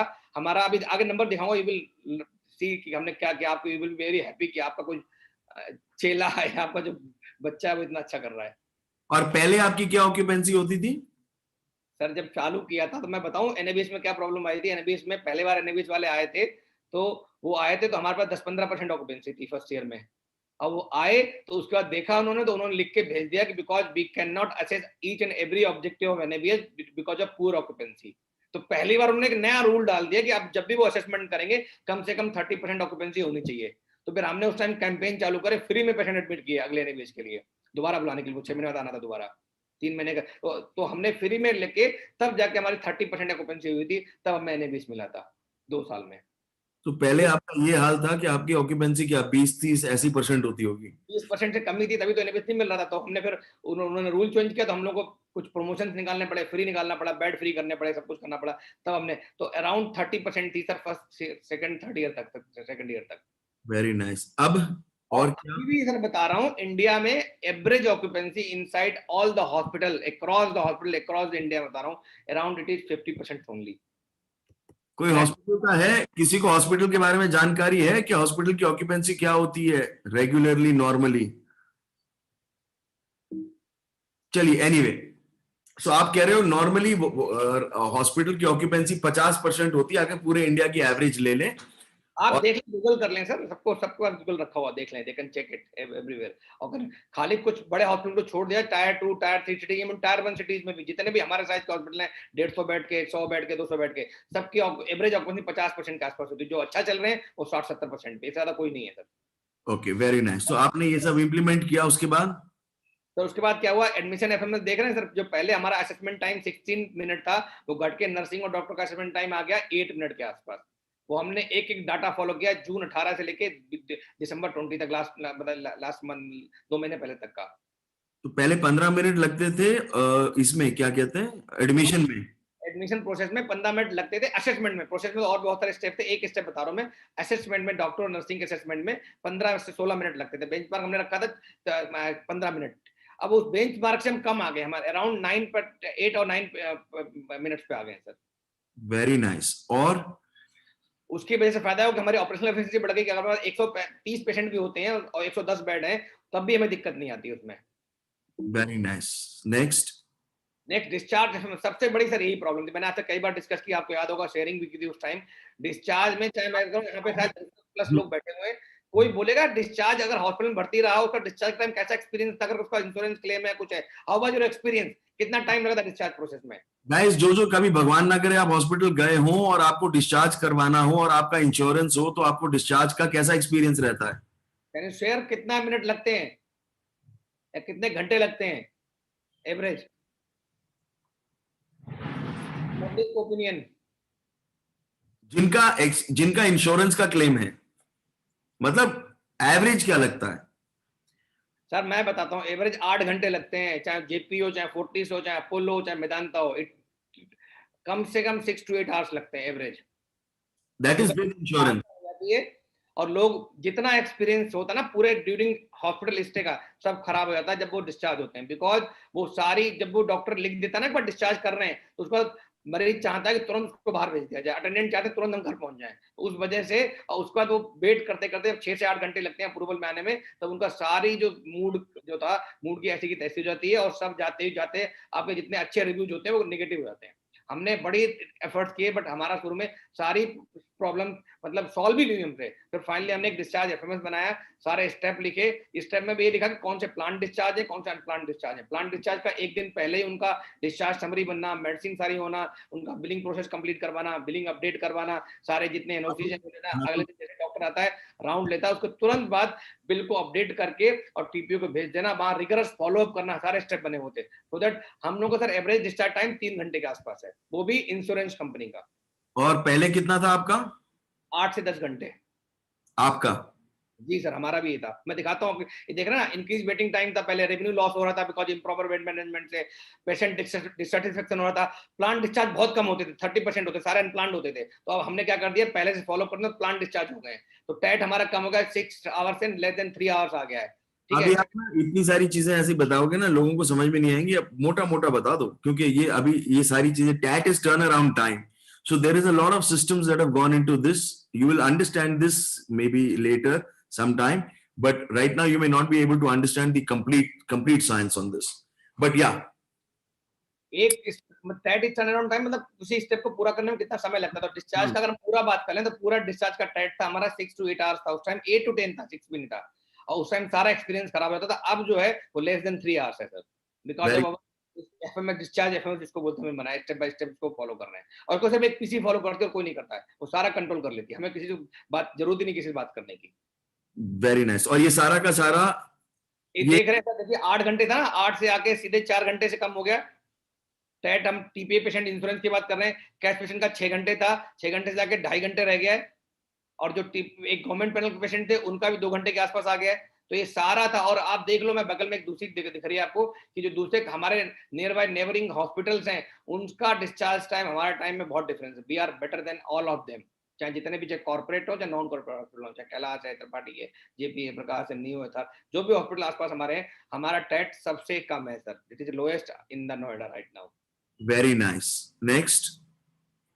नेक्स्ट सर, हमने लैब रेफरेंस लगाया। बड़ी प्रॉब्लम होती थी, एक लैब में क्या प्रॉब्लम होती थी कि पेशेंट आ गया, सैंपल कलेक्शन नहीं हुआ, कलेक्शन हुआ तो नीचे ट्रांसपोर्ट नहीं हुआ, ट्रांसपोर्ट हो गया लैब में तो प्रोसेस नहीं हुआ, प्रोसेस हुआ तो रिपोर्ट जनरेट नहीं हुई, रिपोर्ट जनरेट हो गई तो उसको किसी ने क्रॉस चेक नहीं किया, क्रॉस चेक कर लिया तो पड़ी हुई डिलीवर नहीं किया। तो कोई स्टेप फॉलो नहीं होते थे, बिकॉज हमें पहले प्रोसेस ही नहीं पता होती थी, और प्रोसेस पता भी होती थी तो उसके स्टेप नहीं पता होते थे, स्टेप पता भी होते थे तो किसी की अकाउंटेबिलिटी नहीं होती थी, किसी की रिस्पॉन्सिबिलिटी नहीं होती थी, और कोई पीसी इसको फॉलो नहीं कर रही होती थी। तो कोई जब फॉलोअप नहीं कर रहा था तो वो कोई बिहेवियर का चेंज होगा नहीं, तो उसकी वजह से लोगों का ट्रीटमेंट डिले हो जाता था, डायग्नोसिस डिले हो जाती थी, कंप्लेंट्स बढ़ जाती थी, कभी कभी होता क्रिटिकल अलर्ट्स होते थे वो लेट हो जाते थे। तो उस वजह से हमने इसको स्टार्ट किया लैब एफएमएस को। उसकी वजह से बहुत बार कंज्यूमर्स खत्म हो जाते थे, आईएमएस नहीं था लैब में, कोई इन्वेंट्री मैनेजमेंट सिस्टम नहीं था, तो वो सब जब हमने एफएमएस लगाया, चेकलिस्ट लगाई, एमआईएस लगाया इसमें, और जो इन्वेंट्री मैनेजमेंट सिस्टम लगाया, उसके बाद हमारा टैट था लैब का जो रिपोर्ट। हम टैट भी ना सर, लाल लैब वगैरह जब रेलिगर वगैरह देखोगे तो ये लोग क्या करते हैं, सैंपल कलेक्शन से लेके सैंपल प्रोसेस के बीच का टैट निकालते हैं। अब वही एनएबीएच और एनएबीएल मांगता है। हम लोगों ने, because we want to improve our customer experience, तो हमने सैंपल कलेक्शन से लेके till the report delivery to the patient उस तक का टैट निकालते हैं, so दैट कि हमारा साइकिल क्लोज हो जाए और पेशेंट एक्सपीरियंस इंप्रूव हो जाए। तो हमने जो टैट बनाया अपना सैंपल कलेक्शन से लेके रिपोर्ट डिलीवरी है, वो हम व्हाट्सएप पे भी करते हैं, मेल पे भी करते हैं, उसके ऐप में भी जाती है, और हार्ड कॉपी भी अगर वो आना चाहे तो हार्ड कॉपी भी ले सकता है। तो हमारा जो टैट है, टर्न अराउंड टाइम था रिपोर्ट डिलीवरी का, 55% इंप्रूव हो गया, लैब में कंप्लेंट्स कम हो गई, इससे पेशेंट की। इसका भी ग्राफ है? हाँ दिखाता हूँ सर, ये देखिए 7 आवर्स होता था, इन पेशेंट्स जो होते थे हमारे 7 आवर्स से 4 आवर्स के आस आ गया, 4.21। So guys, what I want you to look at right now is you have to look at it from the efficiency which will increase. अभी ना जैसे भी डॉक्टर साहब ने बोला कि लैब का एक प्रोसेस होता है, तो वहां ये कलेक्ट होता है, फिर वो नहीं होता, फिर वो होता है, तो ये नहीं होता, ये नहीं होता, तो वो नहीं होता, वो नहीं होता, तो ये नहीं होता। तो आपकी बिजनेस में भी ऐसा होता है क्या कि एक काम होता है तो दूसरा काम नहीं होता, दूसरा काम होता है तो भूल जाते हैं तो लेट हो जाता है, लेट हो जाता है तो ठीक नहीं होता। तो ऐसे आपके बिजनेस में कहीं ना कोई ढेर सारे काम होते होंगे जिसकी वजह से काम पूरा नहीं हो रहा हो, ठीक नहीं हो रहा हो। यस और नो? Yes, no, yes. अब वो सारा का सारा इस पे वो कंट्रोल में आ गया है। All of that has come under control because of this. Do you understand this? Yes? Okay, great. So now okay, next next बता दिखाइए डॉक्टर साहब। फार्मेसी हमारा एक बड़ा कंपोनेंट होता है, हमारा मेजर रेवेन्यू जो होता है प्रॉफिट है फार्मेसी से आता है। वो जो फार्मेसी मतलब जो आपकी दवाइयों की दुकान है। दवाई की दुकान सर, दवाई की दुकान। हाँ, तो जो रिटेल वाले लोग हैं वो भी सुन लो ध्यान से। हाँ जी। दुकान में क्या होता था, एक पर्चा लेके आता था कोई पेशेंट, कोई प्रोसेस नहीं बना हुआ था कि पेशेंट को ग्रीट करना है, नमस्ते करना है, पर्चा लेना है, चेक करना है सिस्टम में कि हमारे पास है नहीं, फिजिकल देखना है, फिर उसके बाद दवाई निकालनी है, फिर दवाई के बाद उसकी एक्सपायरी चेक करनी है, बैच चेक करना है, फिर उसको बिल जनरेट करना है, फिर बिल उसको देना है, फिर उससे पैसे लेने हैं, उसको दवाई समझानी है, कंप्लाइंस समझाना, क्रॉस सेल करनी है, अप सेल करनी है। ये कोई स्टेप नहीं थे। अब मुझे रटे पड़े हुए, मेरी टीम को रटे पड़े हुए, इतनी अच्छी ट्रेनिंग देते हैं बच्चे नीचे वाले आपस में दूसरे को जो नया आता है, कि सबको पता है जब भी पेशेंट कोई आता है हमारे यहाँ तो ग्रीट करना है, कैसे करना है, फोल्डेड हैंड्स करना है, कितने डिग्री झुकना है वो लिखा होता है उसमें। उसके बाद प्रिस्क्रिप्शन पढ़ने का सब पूछना है कितने दिन की दवाई चाहिए, पार्शियल चाहिए, कंप्लीट चाहिए, उसका चेक करना है हमारे पास सिस्टम के अंदर इन्वेंट्री में दवाई है नहीं, अगर नहीं है तो सब्स्टिट्यूट देना है उसको, अगर सब्स्टिट्यूट भी नहीं है तो उसको होम डिलीवरी अरेंज करवानी है। तो ये सारे स्टेप बने, समझ रहे हैं सर? हाँ, तो ये सब स्टेप बन गए। बन गए, इम्प्लीमेंट हो गए। बनना बड़ी बात है, बनना तो सर आजकल कॉपी पेस्ट कोई भी कर सकता है, सबको मिल जाते हैं, बट इम्प्लीमेंट हो गए, दैट्स मोस्ट इंपॉर्टेंट थिंग। तो पहले क्या होता था, बाउंस रेट बहुत ज्यादा था, लोगों का डिससेटिस्फेक्शन था, डॉक्टर दवाई लिखते थे, कोई ड्रग फॉर्मूला नहीं बनी हुई थी, डॉक्टर जो मर्जी लिख देते थे। तो अभी अभी आप ये कह रहे हो कि कोई भी स्टॉक आउट नहीं होता। सर बाउंस रेट इज बहुत लोअर है, मतलब आप बनएमजी से कंपेयर कर सकते हैं हमारा बाउंस रेट। वो आके हमारे स्टडी करके जा चुके हैं, हमारे पीछे पड़े दे दो, हम लोग दे नहीं रहे उनको, हम उनसे अच्छा एबिटा और रेवेन्यू जनरेट कर रहे हैं। फार्मेसी फार्मेसी में हमारा एवरेज परसेंटेज, हम ओपीडी एवरेज वाला ने 60% ज्यादा प्रॉफिट है सर। क्या तो क्या क्या क्या आपके सामने सर क्या 62% प्रॉफिट है हमारा फार्मेसी से। पहले क्या था? पहले 30 के आसपास था। तो वो प्रॉफिट उसमें फार्मेसी में डबल कर गया है। जी सर, बिकॉज बाउंस रेट कम हो गया, क्रॉस सेल बढ़ गई, अप सेल बढ़ गई, पेशेंट सेटिस्फेक्शन लेवल बढ़ गया, और रिपीट कस्टमर बढ़ गए, मंथली मेडिसिन बुक करने लग गए हम लोग, जितने डायबिटीज हाइपरटेंशन जितने लोग होते हैं, जो कैंसर पेशेंट्स हैं, अर्थराइटिस थायराइड जो पेशेंट है, ये सबकी मंथली मेडिसिन बुक करने लग गए हैं। और आप ये भी कह रहे थे बीच में कि अपने ट्रेनिंग अपने आप ही लड़के बीच में अपने आप मैनेज कर लेते, कोई नया लड़का आता है वो भी ट्रेन होके बिल्कुल वैसे ही बन जाता है जैसे पुराना बंदा है। पुराने वालों के उनका वीडियोज हैं, वो ट्रेनिंग देते रहते हैं, उन्हीं को दिखाते रहते हैं, लाइव ट्रेनिंग करते रहते हैं, और वो नया बंदा आता है उसी कोहार्ट में, उसी इकोसिस्टम में अपने आप को अडेप्ट कर लेता है अगले 15-20 दिन में मैक्सिमम। वेरी वो पूरा नाइस। प्रोसेस बनाया हुआ हमने हायरिंग का भी सर, वो बताऊंगा कि रोल हर बंदा आता है उसका पहले ही क्या डिसाइडेड होता है, रोल डेफिनेशन होता है, उसको क्या टास्क एंड एक्टिविटीज करनी होती है सब पता होता है, उसकी ट्रेनिंग कौन देगा, उसके रिसोर्सेज क्या होंगे ट्रेनिंग के, कि उसको हमें अपने एफएमएस दिखाने हैं, सिस्टम दिखाने, प्रोसेस दिखानी है, उसको कौन ट्रेन करेगा, मतलब कि पीपल कौन लोग ट्रेन करेंगे, रिसोर्स क्या होंगे, कितने दिन की हैंड होल्डिंग करेंगे, कितना कैसे उसको सपोर्ट करेंगे, वो सारा प्रोसेस बना हुआ है सारा। ये हर आदमी का, हर चीज का, हर पोजीशन का, हर चीज का बना हुआ हर डिपार्टमेंट वाइज एवरी रोल, है। आप हम एक काम जो करिए, हायरिंग करते हैं वो रोल डेफिनेशन के हिसाब से करते हैं हम, ठीक है। ऐसे आदमी के हिसाब से हायरिंग नहीं करते। जब हम कुछ सोचते हैं हमारा ये रोल डेफिनेशन है इस पोस्ट के लिए, उसको मैच करते हैं ह्यूमन बीइंग से, तो हमारी रॉन्ग हायरिंग कम हो जाती है उससे। आप डॉक्टर साहब इसको बंद करके वो खोल सकते हैं गूगल शीट्स। मैं इसको थोड़ा सा कंप्लीट फास्ट कर देता हूँ सर। जी। एक पैड मेडिसिन में जो डिलीवरी का था 4 घंटे से आके 1.5 घंटे पे आ गया, 1 घंटे पे आ गया सर। और और आप कह रहे हो कि आपके पास कितने आइटम होते हैं फार्मेसी में? मोर देन 6,000 एसक्यूज बोलते हो, क्या बोलते हो आप सर? हाँ, एसकेयूज 6000 एसकेयू होते हैं आपके पास बिल्कुल सर। फार्मेसी में। अभी हाँ दिखाऊंगा, परचेज में भी सर हमने यही कर दिया। परचेज में पहले कोई नेगोशिएट, पहले कोई कोटेशन अप्रूव नहीं होती थी, कोई स्टेप नहीं होते थे, कोई पीओ जनरेट नहीं होता था, जनरेट होता तो ऐसे फोन पे ऑर्डर बुक करते थे हम लोग, उसमें रेट का कोई फिक्स नहीं होता था, तो बहुत सारा लॉस होता था। तो हमने परचेज का फ्रॉम पर मतलब स्टोर से आता है, आरओएल बनता है, आरओएल के बाद पीओ बनता है, पीओ के बाद पीओ भेजा जाता है, फिर फॉलो अप होता है, इंटरनल लीड टाइम पता है हम लोगों को, एक्सटर्नल लीड टाइम पता है, उसके बाद वो जब मेडिसिन आती है उसकी क्वालिटी चेक होती है, जीआरएन होती है, तो उसके बाद वो स्टोर को डिस्पेंस की जाती है। तो सारे स्टेप बन गए, उससे फायदा ये हुआ हम लोगों का, जितनी ओवर स्टॉकिंग थी, कब लगभग 70-80 लाख की ओवर स्टॉकिंग थी, वो खत्म हो गई है। अब हम लोग सिर्फ 15 दिन की इन्वेंट्री पे काम करते हैं, जितने क्रिटिकल दवाइयां वो 100% हर समय रहती हैं। तो तो हमने आप इन्वेंट्री कितना कम हो गया? सर कहता हूँ 70-80 लाख रुपए की हमारा ओवर स्टॉकिंग थी, वो खत्म हो गई है बिल्कुल। परसेंटेज इन्वेंट्री कितना कम हो? 70-80 लाख रुपए तो आपके पैसे बच गए आप कह रहे हो। सर डबल रखते थे हम लोग, डर के मारे कि कोई दवाई कम ना हो जाए, वेरी। डबल नॉर्मल आ गया सर। ये और देखिए, ये मैंने बना रखा है हम लोगों ने कि इसमें पीओ वर्सेस जीआरएन, मैं पूरा डैशबोर्ड बनाया हो, कितना पीओ क्वांटिटी है, कितनी टोटल जीआरएन हुई, कितनी जीआरएन पेंडेंसी है, तो सारी प्रॉब्लम थी, जीआरएन वगैरह की प्रॉब्लम होती है इन लोगों को बाद में पता लगेगा। ये हम लोग पहले पता नहीं था कि पहले ओल्ड मार्जिन कितना था, न्यू मार्जिन कितना था। अब हम जब ऑर्डर करते हैं उसी टाइम पता लग जाता है कि रेट उसने चेंज तो नहीं कर दी वेंडर ने, वो सब दिख जाता है आपको, सिस्टम में दिख जाता है। तो उससे क्या होता है, आपका लॉस नहीं होता है। अदरवाइज क्या करते हैं, कोई स्कीम लोग छुपा लेते हैं, कोई लोग कहते हैं रेट 5% बढ़ाते हैं, 10% बढ़ा, तो सिस्टम में ही कर दिया कि 5% ज्यादा का रेट का एस्केलेशन है, then you have to take approval from a purchase manager, या उससे ज्यादा है तो हम लोगों के पास आएगा। तो ये सारे सिस्टम प्रोसेस बना दिए, तो उससे परचेज में जो लॉस हो रहा था नेगोशिएशन का वो भी खत्म हो गया। और जो इन्वेंट्री में अगर आप दिखाएंगे, इन्वेंट्री में दिखा रहा हूँ उसकी सीट, कि पहले ये हमने सीट बना रखी कि एक्सेस स्टॉक कितना है, सिर्फ इस टाइम 8% है, नॉर्मल स्टॉक कितना 81% है, और रीऑर्डर लेवल कितना सिर्फ 7% है जिसको रीऑर्डर भेजना है। मिनिमम लेवल जो हर समय रहना चाहिए वो सिर्फ 50% मतलब है मिनिमम लेवल पे। तो ये सारे डैशबोर्ड पे डाटा आ जाता है, हर वीकली आ जाता है, वीकली एमआईएस होती है। तो पहले होता था कि नॉर्मल स्टॉक कितना होता था, 30% होता था, एक्सेस स्टॉक 70% होता था, ये रहता था। नॉर्मल स्टॉक कम होता था और एक्सेस स्टॉक ज्यादा होता था, अब वो सब ठीक हो गया। दिख रहा है आपको, नहीं दिख रहा सर? दिख रहा है जी। ठीक है सर, मैं आगे दिखाता हूँ। कोविड-19 में जब सब लोग हार गए थे, सबके अस्पताल बंद हो गए थे सर, हमारा अस्पताल चल रहा था, बीच में एक बार सील भी हो गया, बंद भी हो गया, दोबारा चालू कर दिया हमने। कोई जितनी भी, आपने देखा मैं रहता टीवी बहुत रहता था, जितनी भी गवर्नमेंट की गाइडलाइन थी, डब्ल्यूएचओ की थी, हमने स्ट्रिंजेंटली सारी एप्लीकेबल कर दी। सारे पेशेंट की अभी भी स्क्रीनिंग होती है, सबके कंप्लायंसेस पूरे फॉलो कर जाते हैं। और उस टाइम हमने एक इंटरनल मार्केटिंग टीम आपके सीखे हुए बताए तरीके से स्टार्ट कर दी। जितने लोग थे सारे डिपार्टमेंट को कॉलिंग, कोल्ड कॉलिंग स्टार्ट करवाई। जितने पेशेंट थे उनके लिए हमने एक वॉलंटियर हेल्पिंग ग्रुप क्रिएट कर दिया, जो आसपास की सोसाइटी थी उनको फोन करते थे, उनको मेडिसिन डिलीवरी कराते थे, उनके लैब टेस्ट घर से करवाते थे, सैंपल कलेक्शन करवाते थे, सो दैट एक हमारी रेपो अच्छी हो गई, इंप्रूव हो गई, प्लस हमारी कुछ सेल बढ़ गई उस टाइम। तो हमने कोविड टाइम में भी, because of our internal strong marketing team performance की वजह से, हमने हम लोग निकालते हैं उसकी भी एमआईएस निकालते हैं, कितनी एक्चुअल प्लांट करी। हमने बोला कि सारे, मैं सीएमडी हूं सर, हमने बोला कि सब लोग सीएमडी, आई सीएमडी, आई मींस इन पेशेंट लीड कोई आती तो उसको आई बोलते हैं हम लोग, सी मींस कंसल्टेशन मतलब ओपीडी को दिखाने आता है उसको सी बोलते हैं, एम मींस मेडिसिन, और डी मींस डायग्नोस्टिक।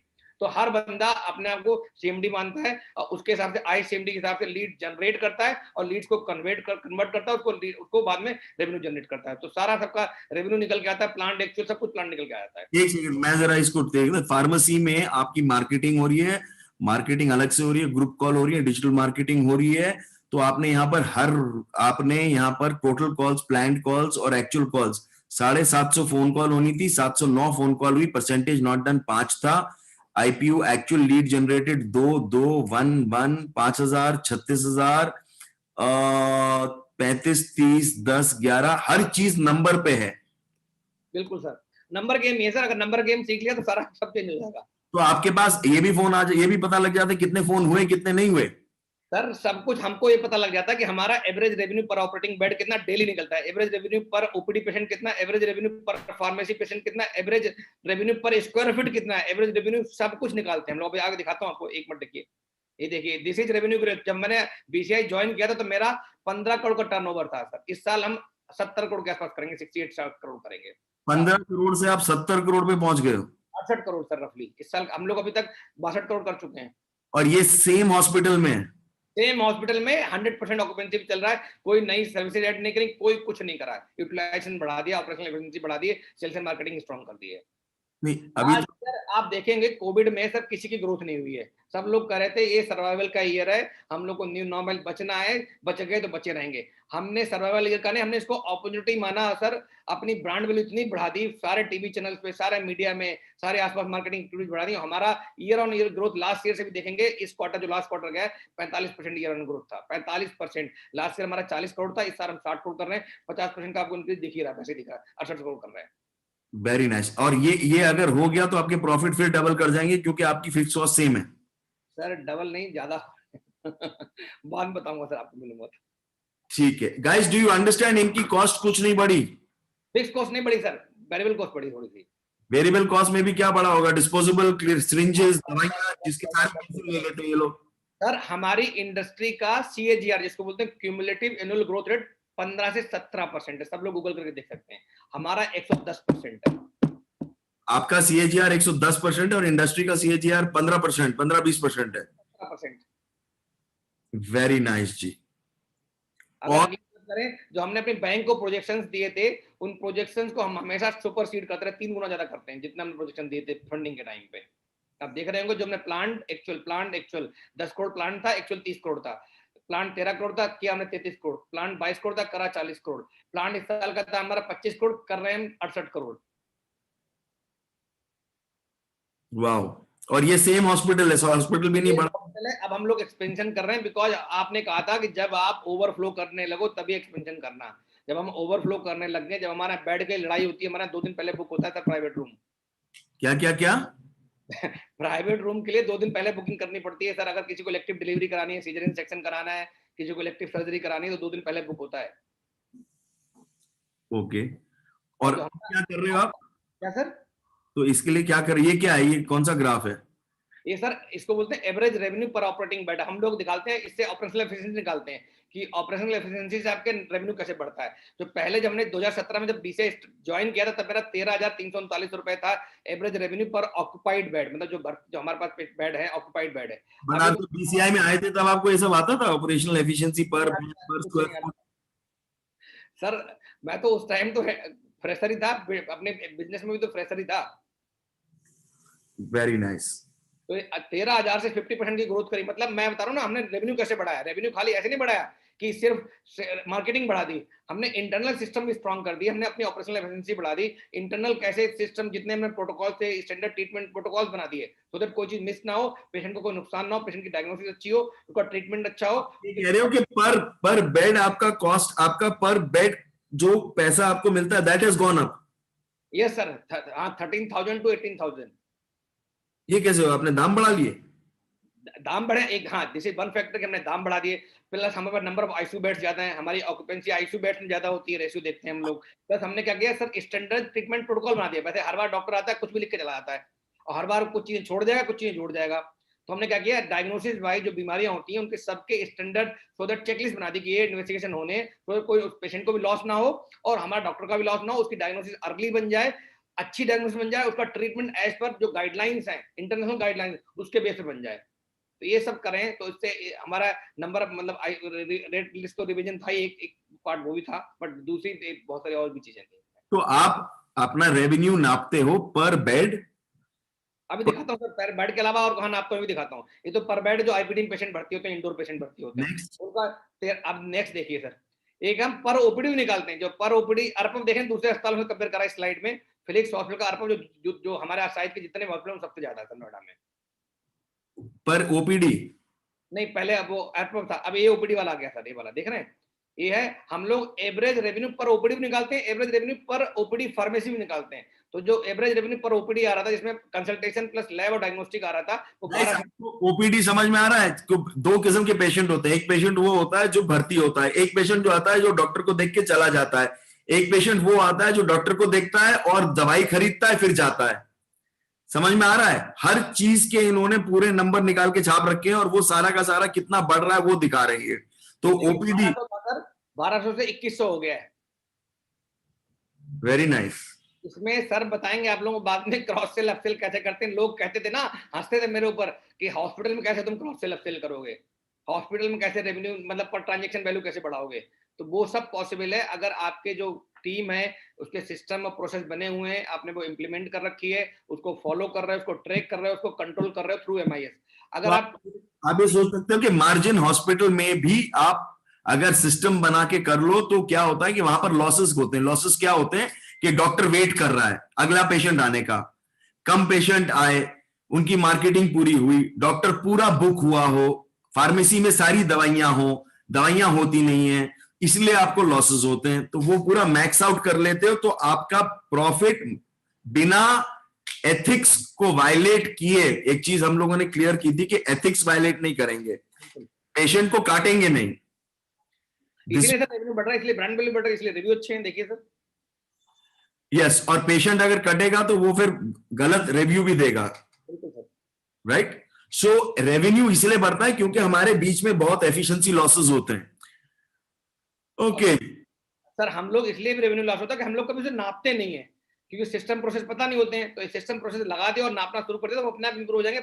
आपको हर बताना, उनको नंबर दिखाना, टीम को ये नंबर है और तुम क्या कर सकते हो। तो ये नंबर दिख रहा है सर, 500 था हमारा एवरेज टिकट साइज ओपीडी में, 500 से अब लगभग 1000 के आसपास हो गया है। डबल हो गया रेवेन्यू उसमें भी, फार्मेसी में भी। Very nice. ये एवरेज लेंथ ऑफ स्टे होता है हम लोग निकालते हैं आईसीयू बेड्स का, नॉन आईसीयू बेड्स का, वो हमने ओवर टाइम कम किया, बिकॉज जैसे ही कम होगा, अगर आपके डायग्नोसिस अच्छी बन रही है, इन्वेस्टिगेशन ठीक हो रहे हैं, ट्रीटमेंट अच्छा हो रहा है, तो ये नॉर्मली हॉस्पिटल स्टे कम हो जाता है। तो हमारा कम हो रहा है, आईसीयू में 7 दिन था, वो 6 दिन आ गया।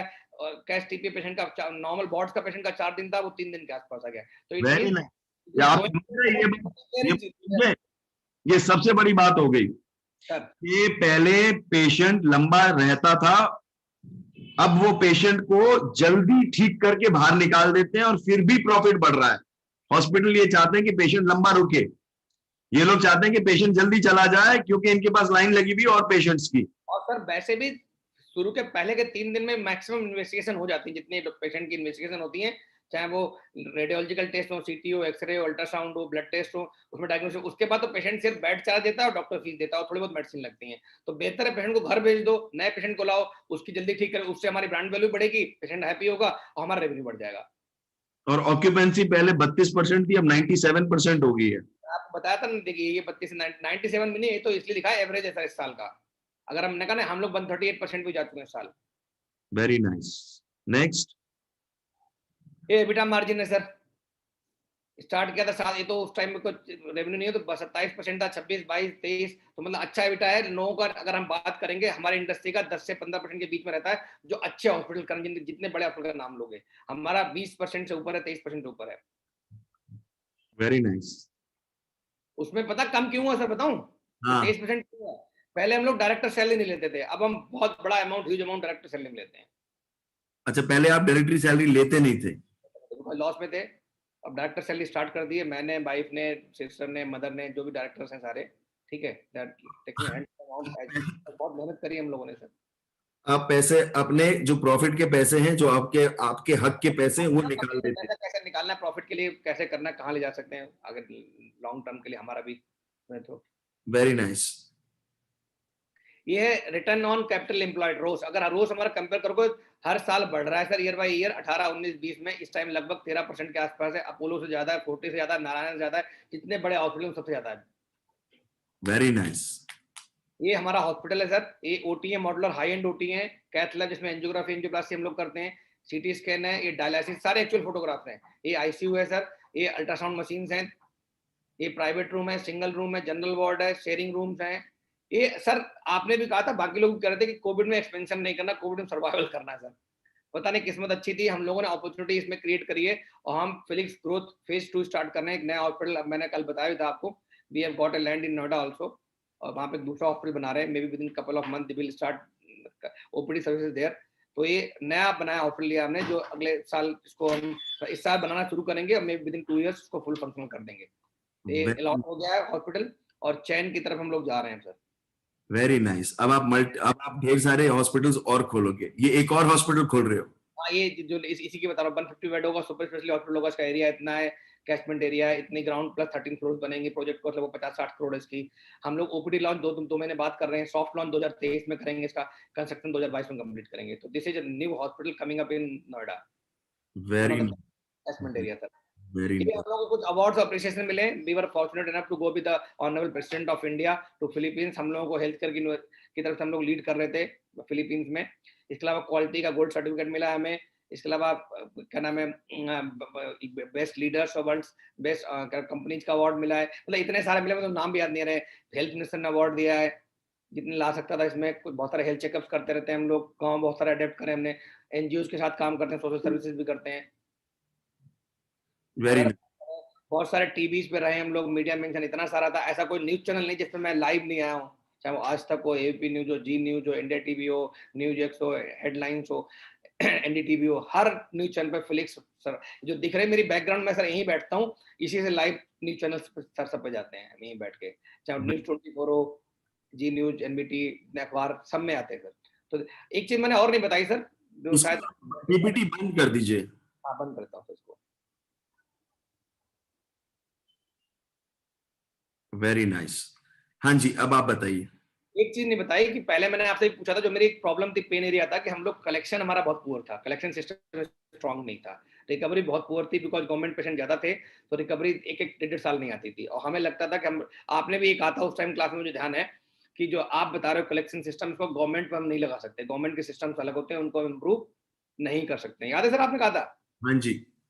तो हमने सर आप वाले सिस्टम जो आपने बताए थे, कलेक्शन का सिस्टम अलग से बनाना है, कलेक्शन के लिए अलग टीम रखनी है, और जो कलेक्शन की जो कोऑर्डिनेटर है उसको रखना है, उसके बाद एक एक प्रोसेस को हमने बना दिया। जब हम बिल फाइनल करते हैं, जो डिस्पैच टाइम होता क्या है, 80% टाइम हमारे यहाँ गलतियां होती थी, बिट टाइम पे डिस्पैच नहीं होता था, कंप्लीट बिल नहीं होता था, क्वेरीज बहुत होती थी। क्या हुआ कलेक्शन इंजन लगाने का?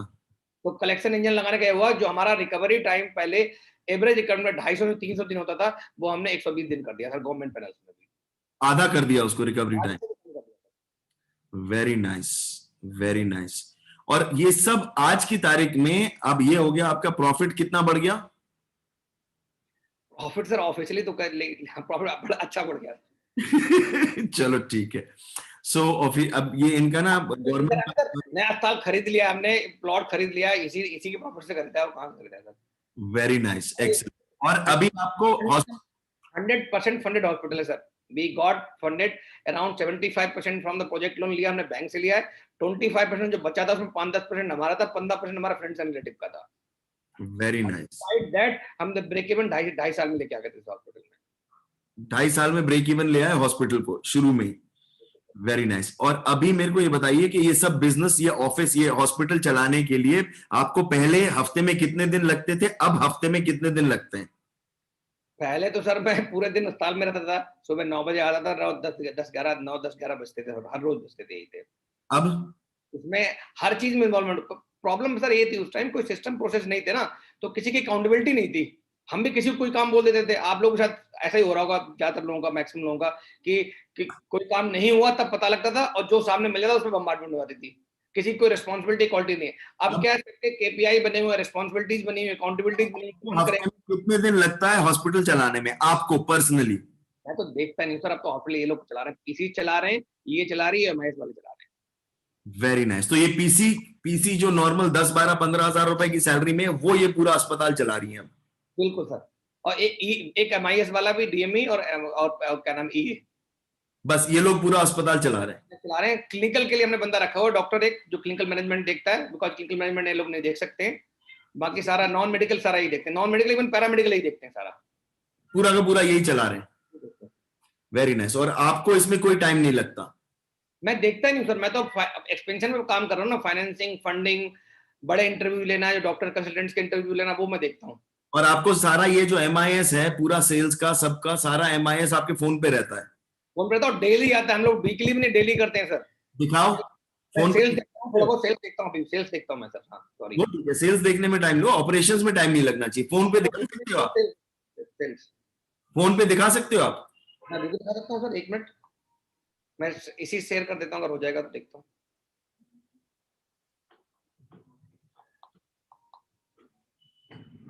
शेयर स्क्रीन पे जाकर। नहीं, मैं फोन से दिखाऊंगा सर, पंगे नहीं लूंगा। फोन पे दिखा दो आप। इनका ना सारा सिस्टम फोन पे चलता है, ये कंप्यूटर इनको सारी रिपोर्टें फोन पे खोल के दिखा दो। दिखा रहा हूँ सर। अब सामने देख रहे हो, कंप्यूटर में जरूरी नहीं, हम लोग सब सोचते हैं कंप्यूटर में आप एक्सपर्ट हो तभी अस्पताल चला सकते हो।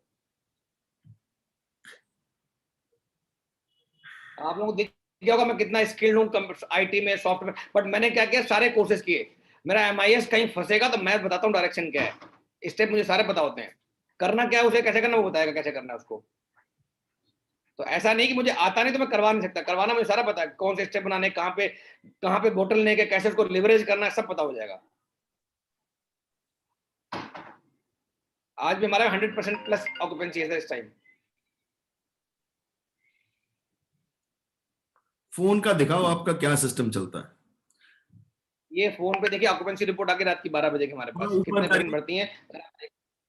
थोड़ा हाँ, थोड़ा ऊपर करिए फोन को और एक्सपैंड करके दिखाइए। हाँ जी। देख रहे होंगे आपको, 110% है आज की आईपीडी में। कहाँ लिखा है दिखाओ। और 1 मिनट सर,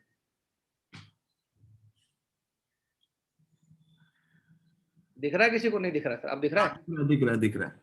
तो ये नाइट का क्या है? ये नाइट का क्या? नाइट वाला है रात। हाँ 12, देखो 12 बजे, अगर कोई ध्यान से देखेगा ना दिख जाएगा, 12 बजे की रिपोर्ट है, एग्जैक्टली 12 बजे रिपोर्ट आई है सर। ये क्या देती है report? Occupancy census of the hospital. Occupancy status देती है आपको हर रोज। अच्छा, आपके सेल्स के साथ क्या होता है? सेल्स कैसे करते हो? सेल्स का दिखाओ जरा। सेल्स में हम लोग क्या करते हैं सर, जैसे हमें मान लीजिए ऑक्यूपेंसी 100 प्लस रखनी है, तो हमें पता है टीम है हमारी, टीम के पास उनका डिवीजन हो जाता है कि आपको कितने लोगों से मिलना है, कितने मीटिंग करनी, कितने एफर्ट्स करने, कितने गूगल रिव्यूज लेने, कितने लाइक कमेंट शेयर करने फेसबुक पे, कितने आप हॉस्पिटल चला रहे हो और सेल्स की बात आप हमें करके एक बार दिखाओ, और I want you to really share. थोड़ा सा धीरे बोलो डॉक्टर साहब, आप बहुत तेज बोल देते हो तो हम ना समझ नहीं पाते, हम थोड़ा धीरे हैं। तो आप ये बताओ कि सेल्स आप कैसे प्लान करते हो, सेल्स कैसे करते हो? तो हम सेल्स को हमने 2 पार्ट में डिवाइड किया हुआ, B2B और B2C। B2B mean B2B business to business, और B2C mean business to directly consumer. B2B में हम लोग क्या करते हैं, जितने हमारे टाइप हॉस्पिटल्स हैं, जो गवर्नमेंट हॉस्पिटल्स है, ESI है, ECHS है, CGHS एक है। सेकंड डॉक्टर साहब, मैं आप सबको ये बताना चाहता हूं कि गाइस सेल्स कहीं भी लग सकती है। ये अस्पताल में इन्होंने सेल्स लगा रखी है, जो ये माना जाता है कि अस्पताल में सिर्फ वर्ड ऑफ माउथ और रेफरेंस और इंक्वायरी खुद आती है, पेशेंट खुद आता है। दुकान पे ये माना जाता है कि पेशेंट खुद आता है, और हम बाहर जाके हम कैसे बाहर सेल्स करें? इनका अस्पताल है। अस्पताल मतलब आप ये पेशेंट को बोल रहे हो आओ और हमारे साथ ट्रीटमेंट करवाओ। तो अब बताइए डॉक्टर साहब। सर, तो सेल्स में क्या नॉर्मली हम लोग सही कर रहे हैं, हॉस्पिटल में सोचते हैं कि वर्ड ऑफ माउथ से आएगा। अगर वर्ड ऑफ माउथ से आएगा तो हमें 50 साल लग जाएंगे अस्पताल को ग्रो करने में। अगर 50 साल वाला काम मैंने कहा नहीं, जो हमने किया 5 साल में, लोग 50 साल में नोएडा में नहीं कर पाए। This is fact. You can ask anybody in the Noida. Noida में किसी से भी क्या, दिल्ली एनसीआर पूछ सकते हैं, जो हमारे नंबर्स हैं दे खुद बोलते हैं। तो अगर 50 साल वाला काम को 5 साल में करना, तो सेल्स को फैसिलिटेट करना पड़ेगा।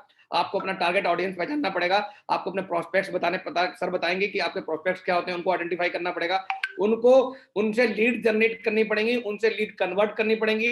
उन कन्वर्ट करते समय ध्यान रखना पड़ेगा कहाँ क्रॉस सेल कर सकते हैं, कहाँ अपसेल कर सकते हैं। अगर इन सब मैट्रिक्स को आपने नापना शुरू कर दिया हर स्टेप पे। डॉक्टर साहब आप शेयर कर लो जल्दी से कि B2C सेल्स कैसे करते हो? मैं एक रिपोर्ट दिखाता हूँ, देखो मेरे हर बच्चा ना सेल्स कोऑर्डिनेटर की रिपोर्ट आती है, ये देखना है, ये इसने ये B2 देखो रिपोर्ट दिख रही है आपको, इसमें किसी कोई पढ़ के बताएगा सर, देखना। एक सेकेंड, इसमें लिखा है number of plan lead generated, actual number of plan lead conversion, actual business to consumer, CMD। उसमें लिखा है number of plan calls, number of plan call 200 कुछ थी, अब वापस टिक कर दो, 200 कुछ प्लान थी, एक्चुअल हुई 195 calls. Number of plan lead generated, lead कितनी जनरेट हुई? 26। लीड जनरेटेड प्लान थी 26, एक्चुअल जनरेट हुई 6। कन्वर्जन कितनी हुई? 10 प्लान थी और 4 एक्चुअल कन्वर्जन हो गई। प्लान रेवेन्यू कुछ लिखा हुआ है, दिखा नहीं जा रहा, और एक्चुअल रेवेन्यू कुछ लिखा है, वो अभी दिख नहीं रहा उसमें, बट वो प्लान रेवेन्यू था 5000, actual revenue 10,000। Number of something something something something something something, नहीं ये स्क्रीनशॉट नहीं, ये लाइव है, ये लाइव फोन पे इनके आता है। तो आप कैसे करते हो, मेरे को समझाओगे कैसे करते हो आप साल का टारगेट, और उसको कैसे डिवाइड करते हो, और क्या करते हो आप, सेल्स कैसे करते हो अस्पताल में? ये बड़ी इंटरेस्टिंग काम है। और आप अगर किसी दिन टाइम दोगे ना, तो सेल्स में पूरे 4 घंटे बोल सकता हूँ सेल्स पे, तो इतना आपने एक्सपर्ट बना दिया सेल्स में मुझे, ठीक है। और मैं खाली हेल्थ केयर की नहीं, किसी भी कंपनी की सेल्स मॉडिफाई कर सकता हूँ आपको, उससे आपके सिस्टम और प्रोसेस बताने से, लगाने से सिर्फ। Very nice. तो थोड़ा अपना कर लो, आप क्या करते हो? तो जैसा आपने बताया था कि वी हैव टू आइडेंटिफाई कि हमारे प्रोस्पेक्ट्स कौन से हैं, और प्रोस्पेक्ट्स 2-3 तरह के हो सकते हैं, B2B हो सकते हैं, B2C हो सकते हैं। तो B2B में कौन है, तो हमारे जैसे टाई अप्स होते हैं, कॉर्पोरेट टाई अप्स होते हैं, गवर्नमेंट टाई अप्स होते हैं, बड़े हॉस्पिटल। सब कर लिया, उसके बाद क्या करते हो? फिर हम उनके लिए लीड जनरेशन के लिए कुछ एक्टिविटीज करनी पड़ती हैं। उन एक्टिविटीज को हम देखते हैं कि अगर हमारा एस्पिरेशन गोल, मुझे इस साल मान लिया अगले साल में प्लान किया है 144 करोड़ करना है, हमें 70 से डबल करना है, 144 शेयर करना है। तो हमने डिवाइड कर दिया कि 144 में कितना हम ओपीडी से करेंगे, कितना हम आईपीडी से करेंगे। ओपीडी में डिपार्टमेंट वाइज डिवाइड कर दिया, कितना हम मेडिसिन, कितना गायनी, कितना ऑर्थो, कितना पीडियाट्रिक्स, इन सबसे करेंगे, कितना हम फार्मेसी, कितना लैब से करेंगे। ऐसे आईपीडी में डिपार्टमेंट वाइज डिवाइड कर दिया। डिवाइड करने के बाद देखा कि हमारे पास पिछला डाटा देखा 3 साल का, 2 साल का, कितना हम ग्रो कर रहे हैं, कितना लीड अपने आप जनरेट हो रही है। उसके बाद देखा कि हमें अगर 50 लीड जनरेट हो रही है, हमारा कन्वर्जन रेशियो 50% के आसपास आता है, 50% कन्वर्जन रेशियो है हमारा लीड्स में। तो अगर इतना आ रहा है तो हमें कितनी लीड चाहिए होंगी हर डिपार्टमेंट वाइज। फिर उन लीड्स को लाने के लिए, उतनी लीड्स को जनरेट करने के लिए हमें क्या क्या एक्शन, क्या क्या एफर्ट्स करने पड़ेंगे, वो सब हम लिखते हैं। कितने हमें अखबार में ऐड देने, कितने डिजिटल मार्केटिंग से लीड्स लानी, कितनी फेसबुक से लानी, कितनी गूगल एडवर्ड से लानी है, कितनी हमें लिंक्डइन से लानी है, कितने हमें व्हाट्सएप मैसेज करने, कितने हमें नॉर्मल मैसेज ब्लास्ट करने, कितने पैम्पलेट डिस्ट्रीब्यूशन करवाने, कितने कैंप करवाने, कितनी टॉक्स करनी, कितने यूट्यूब पे वीडियो पोस्ट करने। ये सब हमने लिंक कर दिया नंबर से कि हम इतनी एक्टिविटीज करेंगे तो इतनी लीड जनरेट होंगी, और इतनी लीड जनरेट होंगी तो उसका उसका इतना परसेंट जो है वो हमारा कन्वर्जन हो जाएगा, और पर टिकट कन्वर्जन हमें पता है तो उतना हमारा रेवेन्यू जनरेट हो जाएगा। वीकली, मंथली, ईयरली, क्वार्टरली कुछ भी निकाल सकते हो, हम तो डेली निकाल रहे हैं। हम तो डेली मतलब डेली मतलब मुझे पता है कि डेली मुझे इतने एडमिशन करने, इतनी ओपीडी करनी, इतनी लैब करनी, इतनी फार्मेसी करनी, प्लान एक्चुअल सबका निकलता है सर। तो ये सब आपके फोन पे है? फोन पे या रिपोर्ट आती है सर। Daily daily daily? सबका केपीआई निकालता हूँ, डेली दिखाऊं, वीकली केपीआई निकालता हूँ, रिपोर्ट दिखाता हूँ सर अभी 1 मिनट। हर बंदे की वीकली एमआईएस निकलती है कि उसने कितना परफॉर्म किया है, और ये सब फोन पे आ गया है? सारा फोन पे आता है सर। ये देखिए, ये वीकली रिपोर्ट निकली हुई है सर, इसी हफ्ते की। देखिए डेट, देखिए क्या पड़ी हुई है सर। डेट नहीं दिख रही, थोड़ा बड़ा करोगे? 1 मिनट सर, ये देखिए प्लांट दिखा है, प्लांट वीक लिखा हुआ 3rd 15 से 21। हाँ जी। क्या सर? हाँ। अब इसमें देखिए सबके नाम लिखे हुए हैं, डिपार्टमेंट लिखा हुआ है सबका, उनका लिखा हुआ प्लांट कितना नंबर लाना था, एक्चुअल कितना नंबर है, उनका केपीआई और कितना डेफिसिट भी निकला हुआ, कितना केपीआई था, कितना डेफिसिट भी निकला हुआ है। Very nice. तो सबका सब कुछ निकला हुआ है और इनके हिसाब से आपका टारगेट निकलता जाता है इसी हफ्ते का, बिल्कुल। और कोई हम लोग उसमें वो नहीं करते, मतलब कोई अनएथिकल प्रैक्टिस नहीं, बिकॉज बता रहा हूँ हमारा प्रोस्पेक्ट एवरी, हमारा बंदा जो हमारे कैशमेंट में रह रहा है, हमें पता है हमारा टारगेट ऑडियंस क्या है। हमारा टारगेट ऑडियंस है जिसकी 5 lakh per annum minimum income हो, जिसके पास इंश्योरेंस कम से कम 5 लाख के आसपास हो, 5 से लेकर 15 लाख के आसपास हो, जिसके पास कार हो, 2 BHK टू 3 BHK घर हो। तो हमारा कैशमेंट पता है कि हमें 25 से 30 किलोमीटर हमारा कैशमेंट है। तो जब हमें टारगेट ऑडियंस पता है और हमें पता है इतने लोग रह रहे हैं यहाँ पे, और इतने लोग या तो हमारे पास आएंगे या कहीं और जाएंगे, अगर हमें अपने पास लाना है तो हमें कुछ लीड जनरेशन एक्टिविटीज करनी पड़ेंगी, उनके पास बार बार कनेक्शन डेवलप करने पड़ेंगे, बिल्डअप करने पड़ेंगे। जब 3-4 कनेक्शन बिल्डअप हो जाएंगे तो लीड जनरेट हो जाएगी। अगर कनेक्शन में कैसे बिल्डअप करने, कौन से ऑफर देने, कौन से ऑफर देने जिनसे वो पेशेंट वॉक इन करके खुद हॉस्पिटल आ जाए, ऐसे ऑफर जो सिडक्टिव ऑफर्स हो कि जिनके बिना वो रुक भी नहीं पाए। और जब 3-4 बार एक बार पेशेंट आपका आ जाएगा हॉस्पिटल में, और हॉस्पिटल में सर हमने एक ही चीज पे काम करें, that is patient experience. Patient जब हमारे सर्च करता है ना, ढूंढ सोचता है, थॉट प्रोसेस में आता है कि हमें अस्पताल जाना है, और जब वो गूगल करता है तो गूगल में हमारी रेटिंग क्या है, हमारी वेबसाइट कैसी है। जब पेशेंट वॉक इन करता है तो पार्किंग एरिया कैसा है, पार्किंग मिल रही नहीं मिल रही, हमारा गार्ड कैसा है, गार्ड कितना ओरिएंटेड है, उसको हॉस्पिटल बारे में कितना पता है, अंदर घुसता है उसका टेम्परेचर कितना है, हाउसकीपिंग कैसी है, वहां की स्मेल तो नहीं, एम्बियंस कैसा है, जो बंदा वहां कोई उसको ग्रीट कर रहा है, स्कॉट कर रहा है, असिस्ट कर रहा नहीं कर रहा है, बिलिंग कैसी है, वहां पे कोई असिस्ट कर रहा नहीं कर रहा है उसको, डॉक्टर्स के पास जाने से पहले उसके वाइटल्स चेक हो रहे नहीं हो रहे, वहां कोई उसको असिस्ट कर रहा नहीं कर रहा है, डॉक्टर कैसे, डॉक्टर तक के हमने एसओपी बना दी सर, पता है आपको? डॉक्टर के एसओपी? अब बताता हूँ, नॉर्मली आप डॉक्टर के पास जाते हो, सब लोग जाते होंगे, डॉक्टर देखता है, आप घुसते हो, बैठ जाते हो, आप बोलना शुरू कर देते हो, डॉक्टर साहब मैं तो, मुझे खांसी थी, बुखार थी। डॉक्टर लिखता रहता है, एक बार छाती में आपके स्टेथोस्कोप रखता है, दवाई लिख देता है, कहता है दवाई बाहर जाके ले लो। This is the process.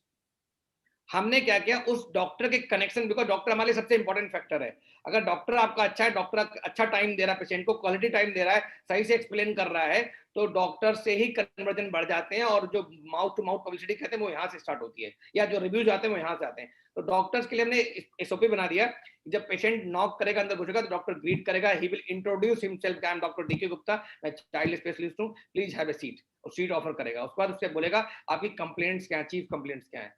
Chief complaint सुनने के बाद पूछेगा कोई पास हिस्ट्री तो नहीं है, फीमेल फैमिली हिस्ट्री तो नहीं है, उसका उसको एग्जामिन कर, बहुत सारे लोग एग्जामिन ही नहीं करते डॉक्टर, तो उसको एग्जामिन करके सिस्टमिक जो, तो देखा पहला मैंने कनेक्शन बनाया, उसको ग्रीट करा, दूसरा कनेक्शन मैंने उसको सिटिंग ऑफर करी, तीसरा कनेक्शन बनाया मैंने उसकी कंप्लेंट पूछी, चौथा मैंने टच किया, उसको टच से कनेक्शन बनाया कि उसके ऑस्कल्टेट किया कि कोई प्रॉब्लम तो नहीं है, फिर पांचवा उसको बताया कि आपकी ये प्रॉब्लम है, उसकी वजह से ये डिफरेंशियल डायग्नोसिस हो सकती है, these can be problem 1 2 3 4, but most probably ये प्रॉब्लम है, इसके लिए आपको ये मेडिसिन दे रहा हूं मैं, इतने दिन मेडिसिन खानी है, ये डोज है, ये पॉसिबल या प्रोबेबल साइड इफेक्ट्स हो सकते हैं, इतने दिनों बाद आपको पे आना है। ठीक है डॉक्टर साहब, समझ में आ गया, आपने छाप रखा है गार्ड से लेके डॉक्टर तक, वो बंदा अगर आए तो उसको सब कुछ मिल जाए। So that's like really amazing, and that's what perhaps is causing the rise in revenue, overbooking, मतलब बिस्तर लगाने की जगह, एंड मतलब हर एरिया में, मतलब जो मैंने सुना।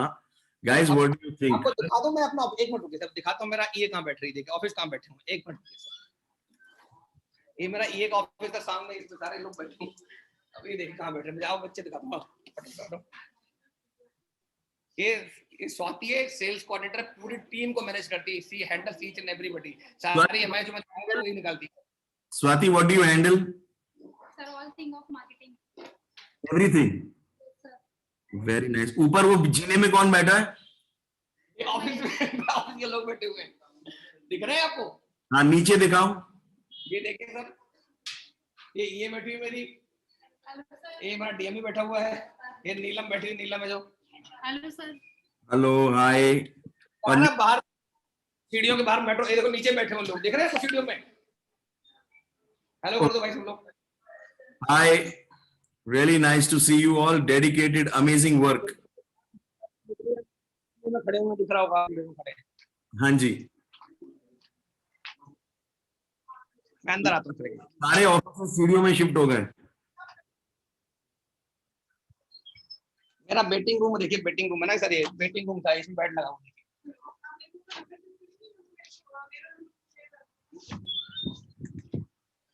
ये आपका पर्सनल वेटिंग रूम था, आपके बाहर जो वेट करते थे लोग। हाँ, जो लोग छोटा, उसको पहले बड़ा था, उसको भी छोटा कर दिया, अब थोड़ा उसमें बेड लग गया सर। कॉन्फ्रेंस रूम में बेड लगा हुआ sir, everywhere. Very nice, very nice, बहुत ही बढ़िया जी, मजा आ गया। Very nice. सो कोई क्वेश्चन पूछना हो कुछ सर किसी का? और ये सब आपने वो कोर्स में डेवलप किया, सब सीखा वहां पर कोर्स में, या? मैं तो सर अभी भी आपसे सीखता हूँ। आपने कहा था ना, अभी भी बहुत बार चीजें होती है ना कोर्स में, आपको पता नहीं लगती है, निकल जाती है। बट जब रिव्यू, और मैंने आपको उस दिन बताया था कि अगर आपको कोई भी डिपार्टमेंट इंप्रूव करना हो, कोई भी, कुछ डिपार्टमेंट ऐसे थे जो अभी तक हमारा इंप्रूव नहीं हो रहे थे, जहाँ रिजल्ट नहीं आ पा रहे थे, तो मैंने सिर्फ उनके साथ बैठना शुरू कर दिया 10 मिनट रोज, और within 15 days I got response, they are on platform, मतलब उन पटरी पे आ गए, सारे चलने लगे। Very good. तो बोलते हैं उसको लिख लो, नोट कर लो, और उसको शिद्दत से इम्प्लीमेंट कर दो। अगर आपने कर दिया तो सच बता रहा हूँ, रिजल्ट जो आप सोच रहे हो उससे भी ज्यादा बड़े होंगे, उससे ज्यादा अमेजिंग होंगे, उससे ज्यादा ऑसम होंगे। You love it. Very good जी, वेरी गुड।